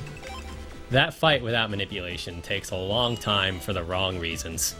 Yeah, especially if you have a bad style. Like, Wood, kind of bad. Elect, terrible. Aqua, pretty good. Heat, eh. Is this series of ships the first ones to have optional input codes? That's a good question. I don't know if Battle Network 1 has input chips or not. I don't think it does. Battle Network 2 might be the first game with input chips, but it has the fist codes, or the fist chips, so bronze, silver, gold, each one with a different input, different output, and the VAR sword chip, which has multiple commands associated with it.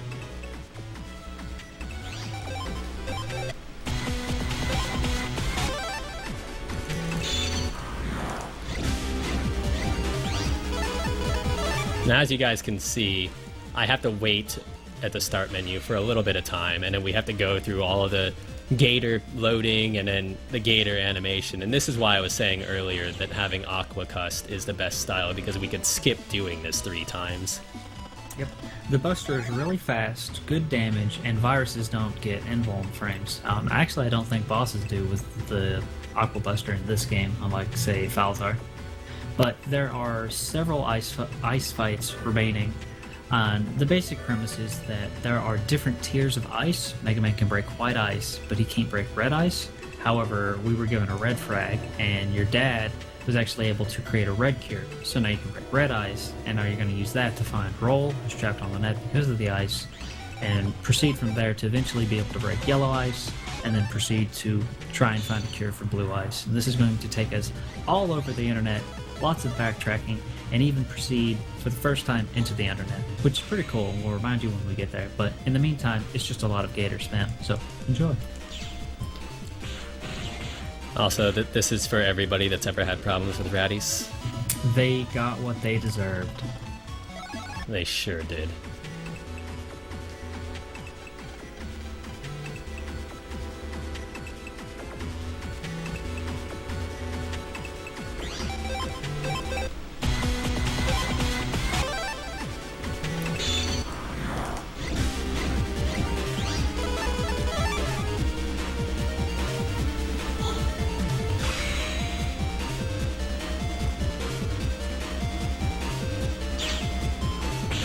Screw Ratty indeed. I agree, Deoxys.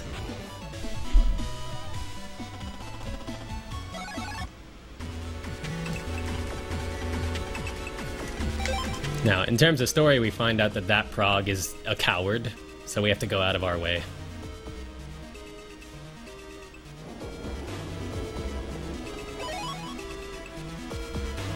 Oops. I thought I was at the airport already.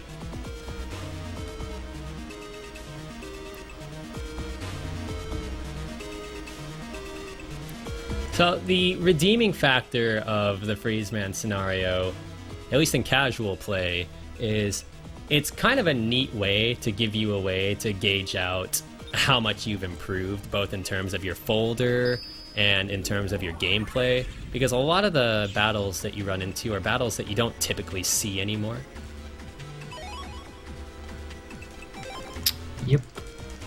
And a lot of the ice fights are optional and give you opportunities to fight different combination of viruses and possibly get new chips as a result. And in fact, one such fight is a collection of 3 tough bunnies, which is the level 2 bunny, and that's where you would get Sapring 2B if you did not get it from a random drop previously.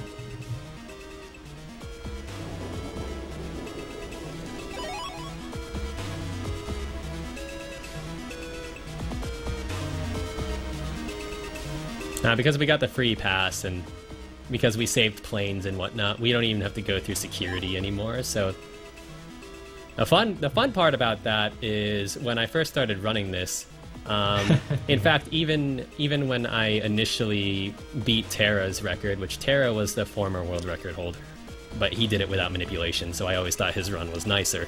But anyway, I didn't realize that you could take the back paths, so I actually took a longer route to get onto the planes. Now we jack in and grab this unlocker because later we're gonna get a sub-mem so we can have 6 sneak runs, and it helps us prevent an encounter later on in the game. Yeah, that one's interesting because I'm pretty sure we get it to save like exactly 2 encounters, but the 2 encounters that it saves are ones that we can't one-turn escape from, so it takes a little time to get it, but it ends up saving about 10 seconds, so it's just barely worth it. Oh, shoutouts to the quiz guy in the middle of trivia. Yeah, shoutouts to me choosing the wrong answer too. That was good. Yeah. If you paid attention, some of those questions could appear in trivia, so there was your sneak peek. Yeah, here's one of the cases. We can just sneak through like that and then go behind the guy. I didn't know that for the longest time, so it's tiny time loss, but when you're doing a game that's this long and is real-time attack, you really need to optimize what you can when you can. Yep. The Battle Network games, when it comes to speedrunning, basically have... Well, outside of RNG manipulation, there's two parts. There's movement and combat. And a little bit of menuing.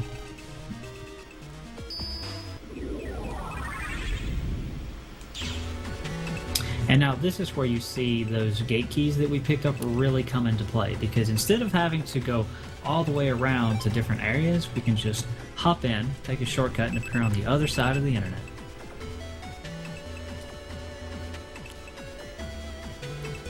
This is also a change from anybody who has seen a Battle Network 2 run before, but not very recently. Freezeman, I believe it was Mrs. Million's bag that we used to use, and Raul's radio, whereas now our home base is just where Dad is. Yeah, the Freezeman scenario actually has 4 different ways you can go about it, depending on how many gate keys you got. And they all came out to be like within a minute of each other, which is quite surprising and made it very frustrating to route, because figuring out exactly which way was the fastest was very tedious. Not fun. Also, if Win Sunrise 1 happens to be in chat, what's my hit points?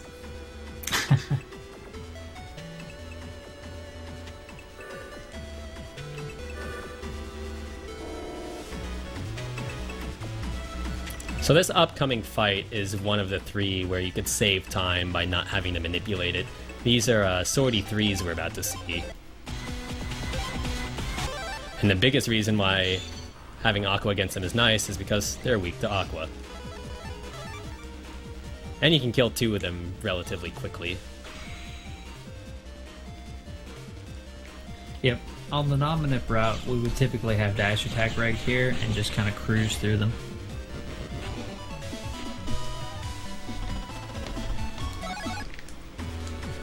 Oh, good old chat. I'm thoroughly enjoying this. Bot Gotsis is here too. Beautiful. Oh, man.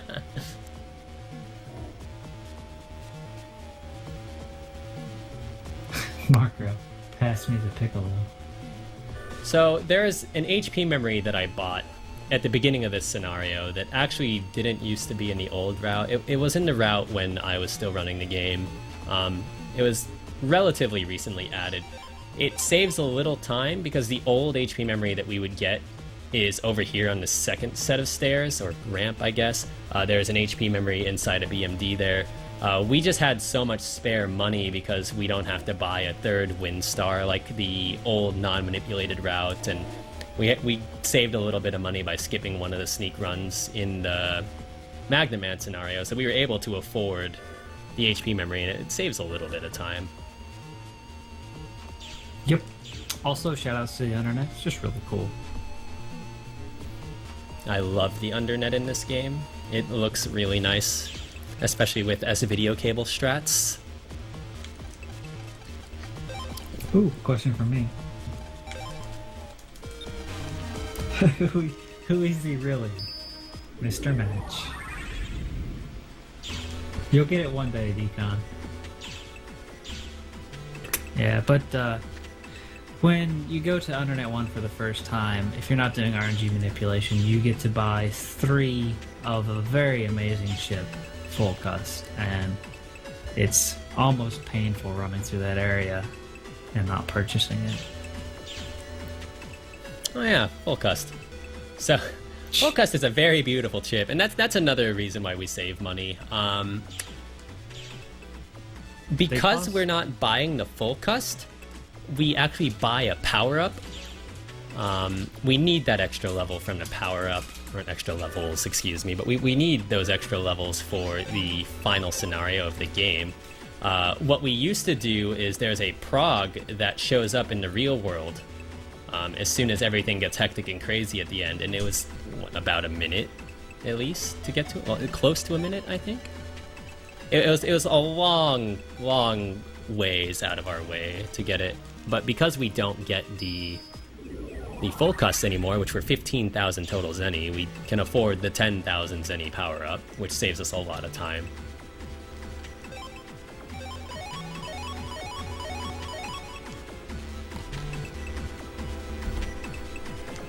Yep, Battle Network 2, and really all the other Battle Networks, are known for hiding NPCs in various places, and if you find them, you get rewards like a reg up or a power up. I cannot tell you how excited I was when I saw Montebank's route of this, that we had that extra money to buy that power up. It takes like 40 seconds, okay? It's not even that slow. Hey, that 40 seconds is how he beat my old record. It might be faster anyway to just get the power up and skip the extra full cuts, even single segment. I tried to do that skip in single segment, and I miscounted my money, so I had to grab it anyway. But it would work, because you really only need that first full cust. Like, having that full cust on reg is more important. Yep, because the other two are just in your folder, so you might not even draw them. Most often you do, especially because the nominative route has a very high folder flow, so you can take full cut, select 5 chips, and you get 5 new chips, and drawing 10 chips, odds are you're going to see a second or third full cuts, but because it's not regged, and 10 chips is usually enough to get you what you need, you could consider skipping them and buying a power up instead. Alright, what is this, our second, third, 17th trip to the back of the Undernet? So this is our second. So this time we're going to... If you've noticed, I've talked to bulletin boards before. Well, the Undernet has their own version. Also, Kilios got banned, Kappa. Dude, nice. But the Undernet has their own version of a bulletin board, so we're going to go there. If you notice, we gave that Navi our Zapring 2B that we got earlier, and he revealed that the code word for our help is W. And I think I saw it mentioned in chat before. Somebody had asked if W is involved in this, and that should give you your answer.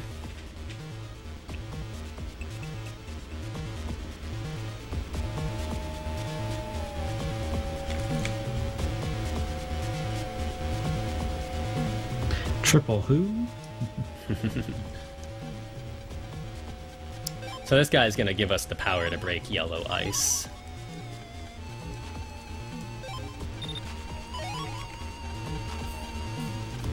He also gives us some chip or whatever. We don't care, it's not Gator. And it, what, like anti-recove? Yeah.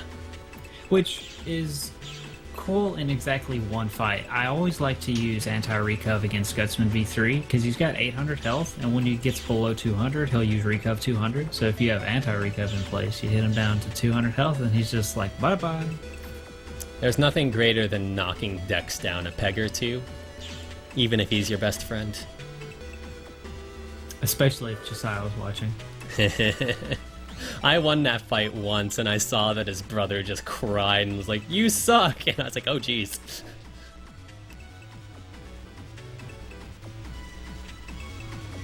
So this upcoming fight is the second fight that we wouldn't need to manipulate if we had Aqua. And it's also one of the scariest fights if you had Wood. There it is. I couldn't remember. In Mega Man Battle Network 2, what lies in a bed but never sleeps? That was the hint. That was River. So anyone who was paying attention, you had an advantage. A bed of nails.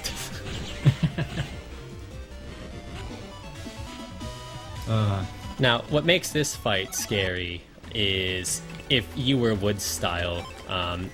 When they use their burner attack, they leave residue behind, and it stacks with each one. So you basically just bleh.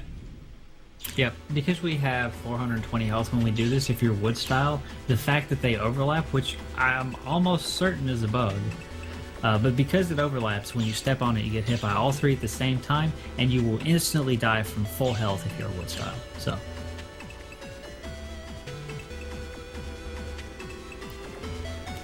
do a 0 PA run. Nah.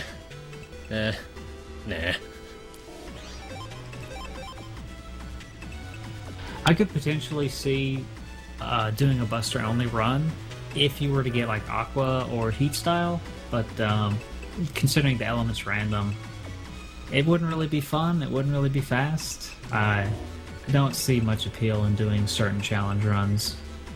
I actually have it's a user that goes by the name You're Too Late. He was looking into the virtual console version of the game, which that gives you some broken chips right at the beginning, but that's beside the point.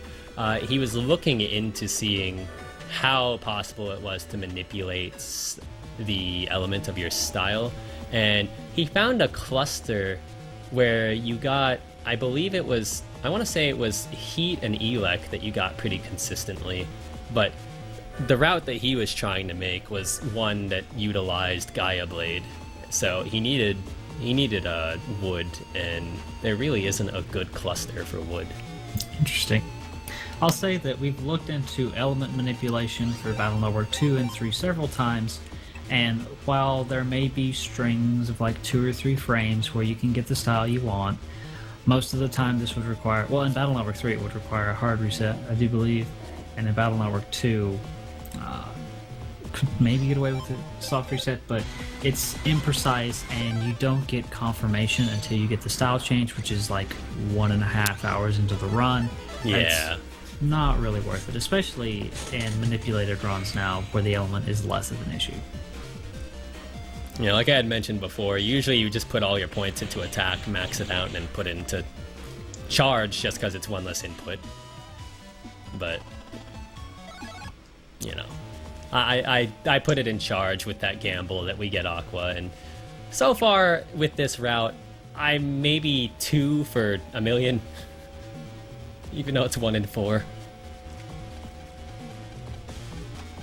Oh, that was a good guess. I was asking where the statue was. A lot of people put Netopia and Okuden, because we definitely were in those areas and there were statues there, so you've been paying attention. But specifically, this is talking about a much smaller statue, and it is indeed the one in the ice house.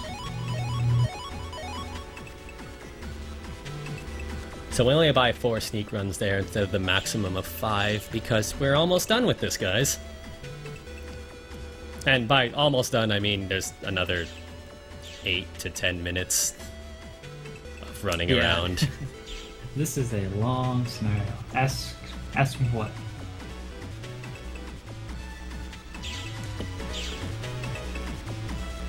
Oh, how do you submit questions to trivia? We currently don't have a form set up for question submission. So if you have a good question, either if it's a bunch of questions, what would be nice is if you could create a paste bin and then send me a link to that paste bin in a Twitch PM, or if it's just a few questions, put them directly in a Twitch PM. However you want to format it, get it to me directly, and then I will then have it added to the bot. And if you guys enjoy the trivia bot, we'll probably keep it around and bring it out whenever we do large events or the monthly team stream, which I will link in chat.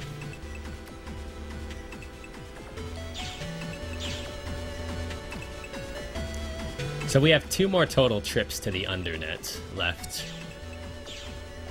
One of them, which is the upcoming one, feels really janky to me because we get to the 3rd area and, well, we're not going to see the cutscene for the sake of speed, but it's basically a, how did he get under there? Did you see that? Quoting my notes. Did you see that? Yeah, I still have B's and did you see that in my version of the notes. They're too good they're too good to not have. It's all you need.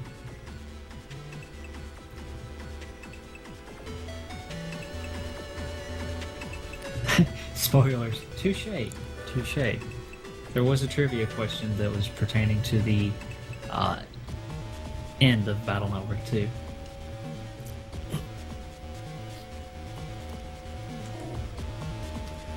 So to anybody who is interested in possibly picking this up, I'm actually working on a beginner-friendly Google slideshow that has most of the maps that you need, and not exactly an in-depth explanation of the manipulations, but it does tell you kind of like what audio cues you're looking for and whatnot. So to anybody who's interested, go ahead and send me a private message on Twitch or catch me on my Twitter or anything like that. It's all Keizaron, so it's pretty easy to find me. And I will keep you posted on it. So that's the cutscene where it's like, did you see that? How did he get down there? I would think that a simple jump would suffice, but nah. But Mega Man can't jump. Well, he could fall. Slide. There's nothing stopping him from accidentally falling to that level and saving us another 3-4 minutes. You would think. You would think.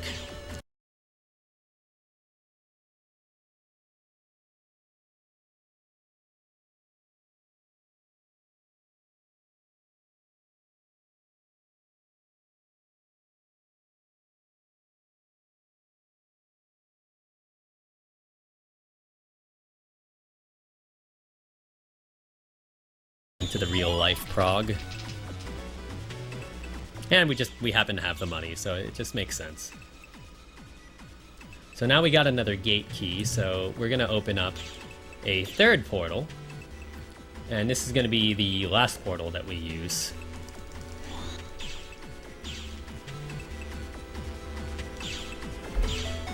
It actually takes us to the Kodo area.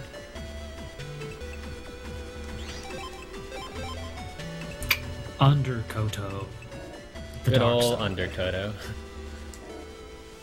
It's cool that there is a net vendor over here that sells fast gauge, which doesn't cost a lot to put as your regular chip, I think. I know full cost doesn't cost a lot. Fast gauge may not. He also sells one of the blade chips, which in this game there are 3 versions of the Life Sword PA using sword, elemental sword, and elemental blade. And he sells one of the pieces for the 3rd version of the Life Sword. Now that sub-mem is why we jacked into the statue earlier to get an unlocker, because it's a free unlocker, might as well. My money route is tight enough to where it's actually better to get that free one than to buy one. And it's not that out of the way either, so... This Null and Void fight is usually annoying. We have manipulation because we're cool like that, but without manipulation, Null and Voids are obnoxious. Yeah, this was actually a really scary fight. And for some reason, at one point, the route here was not yet using Gator. So my strategy for this fight was to draw Gutsman v3, attack plus 30, and Gutsman v2, and I think that'd be enough to do it. You might need a couple attack plus 10s, and you have to use them in quick succession without them moving and breaking the panel and interrupting the attack. It was really scary.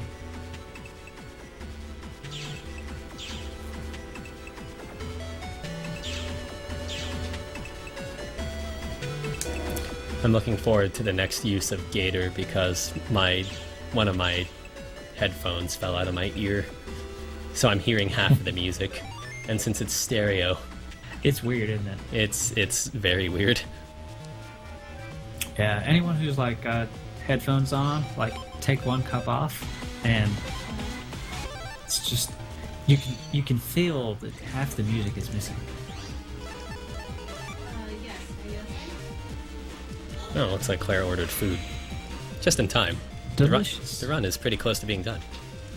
Well, now that we're coming up to the end of Freezeman, and when we beat Freezeman, trivia ends, so you've only got a couple questions left to get those points in. But once Freezeman's taken care of, we will begin the final day and the final scenario. Nice Quake 3. It's a really good chip. This is another fight where Aqua, I think, could save time. It's not as easy as the first Fishy 2, because they're all in their own different rows, so I'm not entirely sure if it actually does save time. And then this next fight is also weak to Aqua, but it definitely doesn't save time, because they're a bunch of jerks and they don't let me.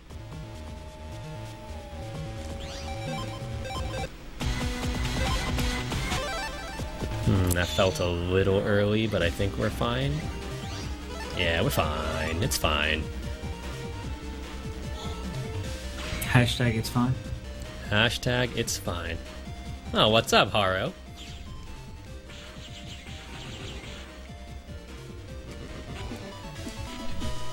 After Battle Network 2 is Battle Network 1, and then the marathon will indeed be over. Yep, but Battle Network 2 with the RNG manip, and just wait till you see Battle Network 1. We have a strong finish for the marathon. Yes, it's really nice how... Sorry for interrupting, but it's really nice how the marathon was laid out in terms of the game order, because this pretty much just gives you a taste of what to expect in Battle Network 1. Indeed. And I was just going to say that Freezeman's an interesting boss because he brings up a protective ice barrier around him. I don't remember how much health it has exactly, about 50. But whenever you break it, he generates a wind effect, pushing you to the back of the row, and he summons ice shards that fall down and ice spikes that travel towards you. And the entire field is ice. If you're a Lek element, you can handle them pretty easy, but otherwise, especially if you're heat, it can be a pretty scary fight. However, because we can guarantee that on turn 1 we get Gator, it takes him about a second to bring up that ice armor in the first place, so if you mash fast enough, you can beat him before he even enters that defensive state. The worst part about Freezeman for me was, as mentioned before, I was part of a group of 3 Pokemon runners that came along and started helping with the routing of the games, and in Pokemon logic, heat is fire, and ice is ice, so I was always like, oh, this is easy, and then I would take super effective damage and be very much confused.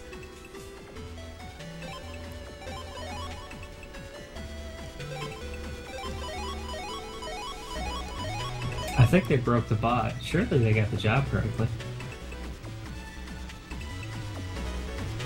Bot Oh, dead. Zuboss. Oh.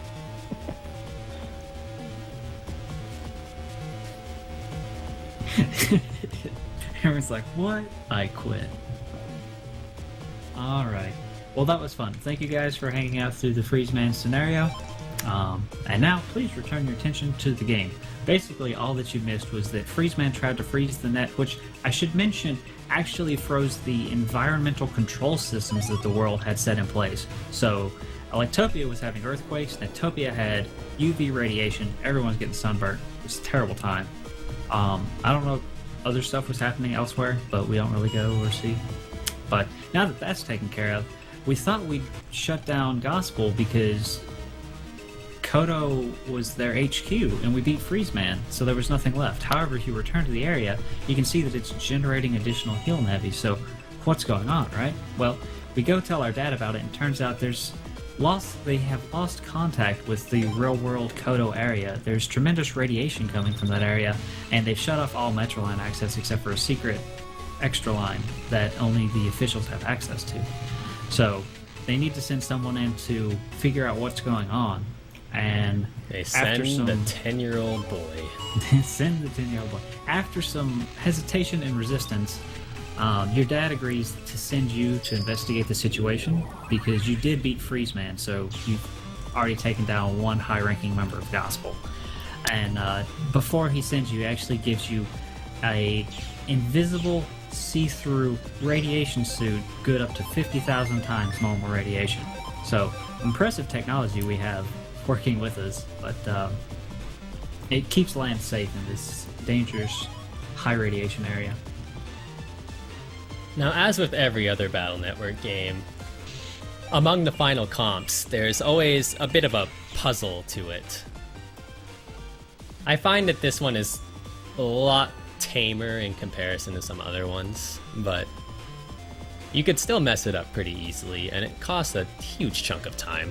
But it has probably one of the best, if not the best, themes in the entirety of Battle Network 2. Agree. Yeah, starting with 2 on, they made sure to give the final comps really strong themes, and the gimmick here is pretty confusing the first time you experience it. Basically, the radiation that's going on in the apartment is growing servers, which is having really bizarre effects on the network, so oftentimes the warp points are actually sending you to the incorrect destination. What you have to do is find these L bits to actually fix the programs so that the warps will send you to the correct destination.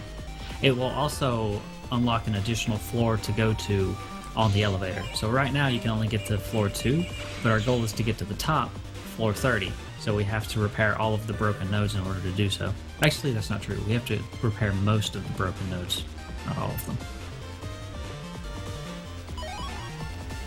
Ah, yes, that's correct. The name of the theme is called You Can't Go Back, which is not true, but still a very good name. It's also still very hype.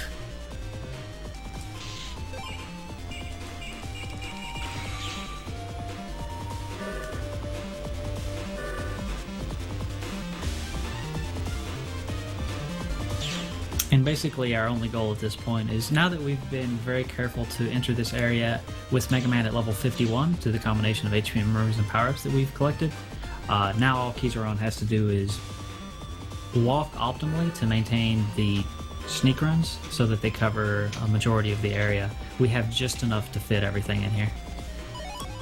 You're actually going to see a sneak run out toward the end, and that's totally fine as long as my steps are okay.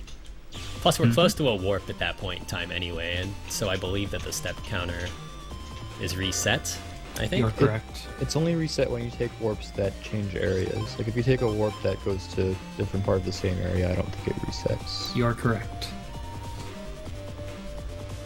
But a lot of the warps in this area do take you to different areas until you get the L bit.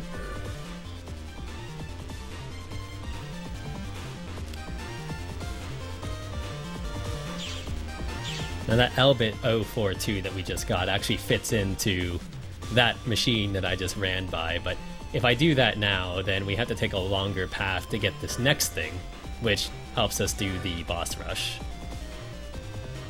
Yep, it's a specific order that we have to fix all of these in, because once you repair one, it warps you out of the area, and the only way to get back to that particular section is to go to that floor on the elevator and enter it from the real world. So that EV that we picked up, I wouldn't be able to pick up if I had put 042 in right away. And I think it's floor 22 that you have to go to? Can't remember. Floor 30 is our goal. I forget what's on 22. Maybe something important. Floor 9 is nature memory. Floor 22, I think, is the one that you go to if you messed up the EV bit. Possibly. I don't remember. I don't remember either. It's not something that I've messed up in a long time. Right. That was actually a good spot for the sneak run to run out, so you are on pace.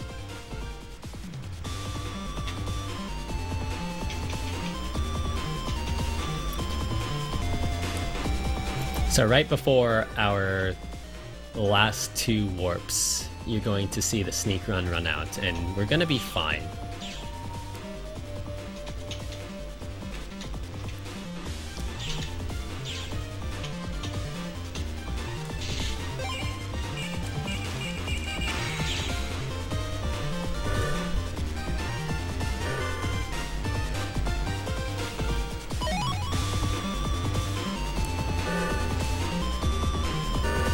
Also, if my guesstimation is correct, this should still be, even with that really bad guard star luck that we had, and some of the failed manipulation attempts, this should still be sub 220, so it's definitely not going to be a bad time for a marathon at all. Yeah, this run's gone pretty well. It's had its good moments and then it's had its rough moments, but the Battle Network series, in particular, anything involving RNG manipulation, rust pretty quickly. Yeah, my first D-Rust, because I took a big break from this after I finally got below 215, but my first D-Rust was... Ugh. Like, this game truly does rust quickly.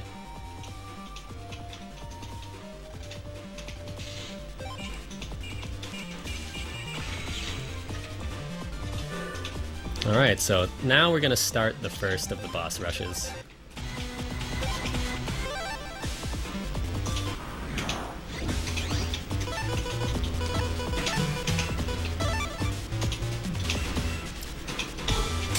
And the boss rushes are broken down into 2 sets of 3, and if you remember the license fights, because these are a gauntlet, once you enter a fight, based on the chip draw, you can actually manipulate subsequent chip draws. So, Oh dear. Oh, we have a problem? Yeah. You're gonna reset. Okay. Yeah. The way we do this manipulation, because the enemy's movements are random, we don't need to fire the Buster Shot to advance the RNG. Instead, we count how many times the enemies move, and let them move once or twice. Yep, it's really cool. What is happening here, though? Folder edit's not wrong, is it? Shouldn't be. Yeah, that's like everything in this game is very precise. It's just the nature of RNG manipulation, and when something's wrong, it's often hard to tell. Am I like a frame too early? Am I a frame too late? I want to say that those were early.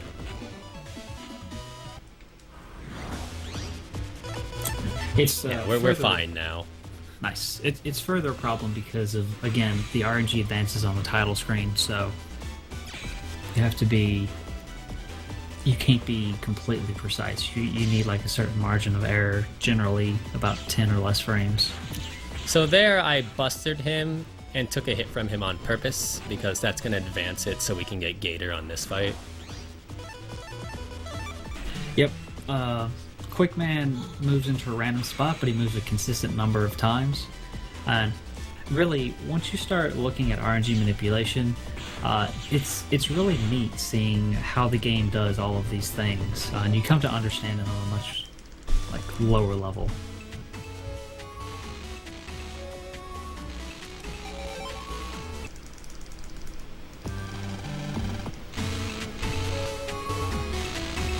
Cool. And that basically fixed the elevator so that we can get to the top floor, floor 30. And you briefly saw there the leader of Gospel in his cybernetic suit. We've got one more comp we have to clear through. This one looks pretty cool. Fortunately, we have a sneak run. Otherwise, the encounters in here can be particularly annoying, especially if you get 2 level 3 satellites and our Aqua style. This sounds like a thing that's happened to you before, Tara. I think actually either the first or second highlight on my channel that I ever streamed is of such an encounter. So I have a long history with those viruses.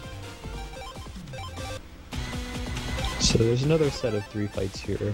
The main difference between this and the first set of fights is that first, the bosses have more health, so we're going to need to draw the attack plus 30. And second, we actually have a corner to do the manipulation from, which is at a nice distance to set it up.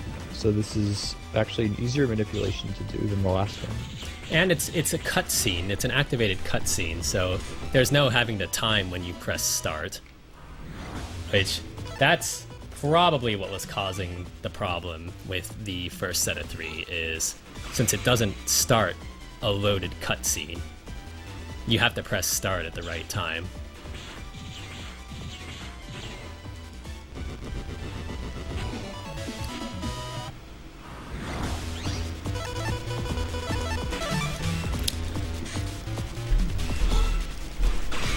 So after this Freezeman, we do one more folder edit, and then you're gonna see probably the coolest but hardest manipulation in the game, because you need precise movement, right down to the point where you do what I like to call the Walk of Doom. This is very precise, and I would say took a lot of work to come up with finding something that was relatively consistent. So, are you guys ready to see RNG manipulation for the final fight of the game? Walk of Doom. So we have to run into each wall. Besides this first one, but I do it anyway, just so I can feel safe. Yep. And the reason we do that is because depending on if you're walking right or up and right, if you cut a corner, it actually changes how many frames it takes for you to get there. So to be perfectly consistent, Keizaron will attempt to move as suboptimally as possible, pausing only to activate a sneak run. Minimizing turn frames, though. Okay, fair enough. We're minimizing turn frames. We're being optimally suboptimal.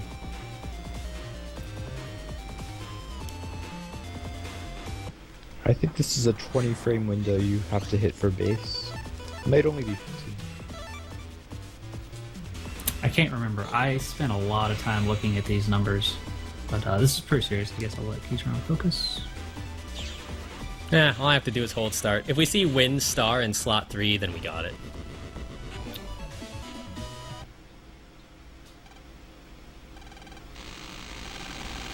So here's hoping we see wind. And we did it. So now we just need to not mess up Gospel, which Gospel's pretty easy. I've noticed if I do my movement right, I always get a bug frag in specific spots. So what I do is, you have to wait for his mouth to open to hurt him first off. I'm gonna dodge this first hit, and because I dodge it, oh, I didn't dodge it. Well, if I dodged it, then there wouldn't be a bug frag. There'd be a bug frag in the middle. I think I have enough time. I'm just gonna mash. If not, we just lose a minute, but... Yeah, we don't take the attack plus 30 in the first Gator. Yeah, see, it worked out the same anyway, but... I honestly think you should, Monty, because if you drop him below 1,000 health, he enters phase 2, in which he can actually copy the abilities of previous net navies and use it against you, and he's vulnerable during those attacks. But he is? I thought we couldn't hit him there. No, you could. And... time. To quote a certain Draco Dan, Monty, if only you were good at these games. So we would have gotten a sub 220 if that first boss rush didn't blow, but... Yeah. You know, so that happened. So yeah, that was Battle Network 2 with RNG manipulation. Basically, we can do whatever we want, so good job, Keizaron. Fantastic run. Thank you, Monty, for the commentary. So, to put it into perspective, the record time is 2:14:43. We were about 5.5 minutes off, so for a marathon, that's definitely not bad at all. It also goes to show that despite this being like a really long RPG, because of the manipulation we have, it can be done quite consistently. I'm just gonna go ahead and let the credits roll so we can all see that, and then I'm assuming I have enough time to show off those boss rushes again, except on the Japanese version, and you guys will get to see why the Japanese version is kind of a joke category to me. It's routed, it could be improved. I'm sure we could retime some of the manipulation since we're only using 2 chips instead of anywhere from 3 to 7, but it's a funny glitch and it makes mincemeat out of everything. Yep. So don't go anywhere. Please enjoy the credits. These are one of my favorite credits. I think BN3's got the best with all the skits, but in particular, this music is very nostalgic for me, so I enjoy them.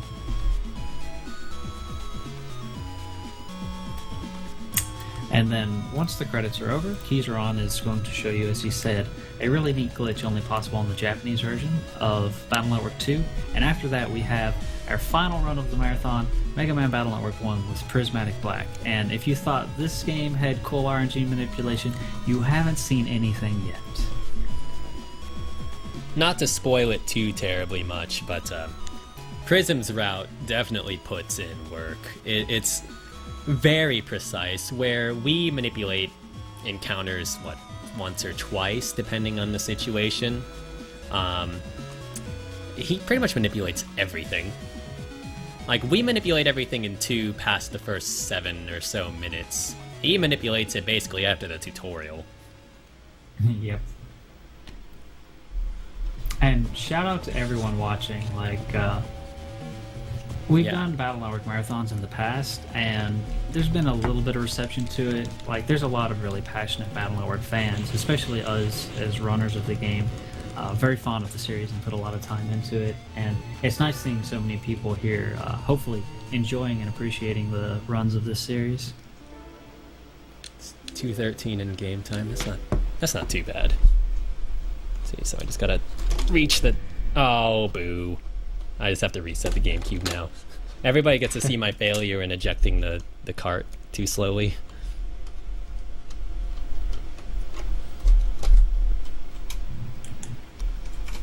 Okay, so let's pretend that I didn't mess that up. We get to see the wonderful GameCube logo. Please change the pack. Yeah, sometimes if you... oh dear. Sometimes if you pull the pack out too slowly, it does that.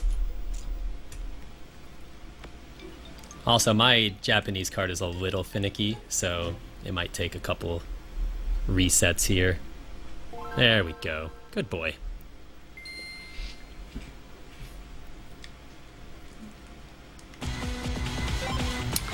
So I guess we won't say anything until after it happens. It basically, Keizaron's going to combine 2 specific chips and kill everything. I have to actually look at my notes a little carefully, though. But, so, you'll see that we mentioned Tree Bomb before. I have it regged, and we have this. It's Prism Q. Now, Prism Q is important because it breaks everything. Do you want to explain what Prism does normally? I'll leave that to you. Okay, so Prism basically is a lobbed projectile similar to Mini Bomb, but when it lands, it's similar to a rock cube. It's an object that occupies a space. But it's interesting because if you know Prism reflects light, nice there, man. Yeah, what a nice guy. What a guy. So whenever you hit the Prism with an attack, it damages all of the surrounding panels, and it also doesn't cause them to flinch. So if you were to say do something like throw a tree bomb on top of it, in the Japanese version the game gets a little confused and it's like there's a tree bomb inside of it. Tree bombs deal 100 damage, but it's inside of a prism, and a prism should damage everything standing next to it. So I guess what I'll do is just do 100 damage every frame to everything around me that doesn't cause iframes.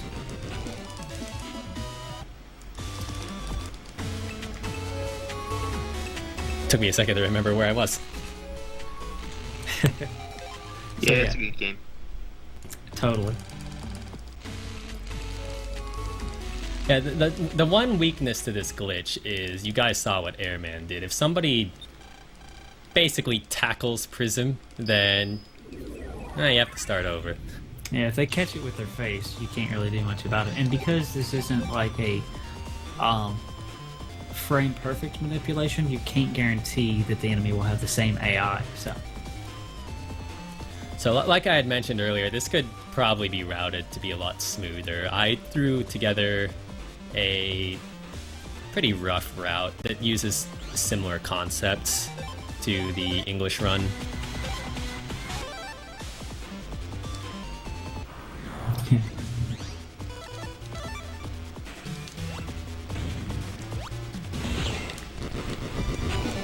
So yeah, all we're doing is throwing stuff. That's really it.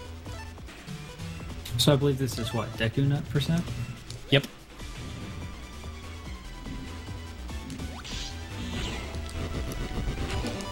I forget how it interacts with Freezeman, considering he's got the armor up, but I guess it just melts him right as fast. Yeah, he pretty much just... It removes the armor, and then he's like, oh no, and then dies. I can't wait for Gospel. It's just like... Oh, Gospel's funny because the sound is atrocious. Oh yeah, because the Prism does not do breaking damage, and because Gospel's only vulnerable when he's attacking, game gets kind of confused. It's rather aggressive. So the manipulation for this is a little faster than in the English version because we don't have to wait as long on the title screen, but it still utilizes the Walk of Doom.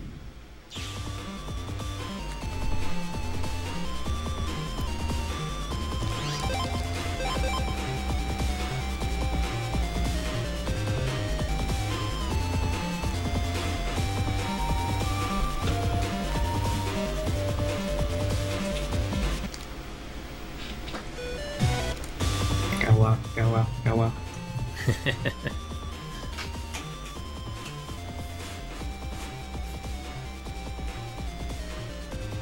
Oh, well, since we're seeing base for the second time, the ultimate goal of the Gospel Evil organization was mass-produce an army of base, which was the first self-operated Navi, or first solo in that Navi. Unfortunately, they didn't do it right, and instead of creating an army of base, they created a multi-bug organism known as Gospel. What you're about to see die, a funny, funny death. So, Gospel's gonna open his mouth, and then he's gonna die. I'm gonna unmute the stream because I want to hear this.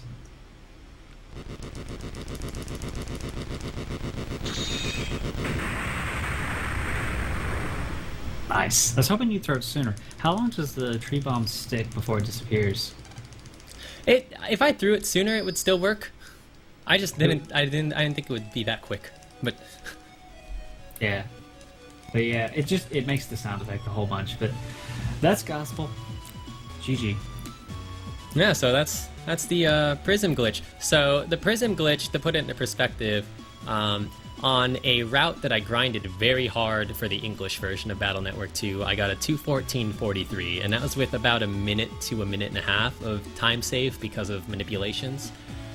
Whereas a twice ran Japanese route, I got 2:09.01 or something like that, very close to a sub 2:09. So that prism glitch saves a lot of time on account of, one, you're only using 2 chips, so there's less inputs with that, so that adds up to seconds. But 2, and most importantly, you're skipping that PA loading and then the Gator cutscene. As well as not having to fight Gateman twice. Yes, 3 times. 3 times. 3 times. That's right, because the first one you actually only get 500 zoning. Yeah, and then you get an HP memory from that one too, and then the second one he gives you the Gateman chip, and we supplement that HP memory by using the money that we don't spend on Wind Stars and Fan Stars to just buy another HP memory. Yep. So it's pretty cool. But yeah, that's Battle Network 2, and that's Rockman EXE 2. Clappers, everyone. Clappers.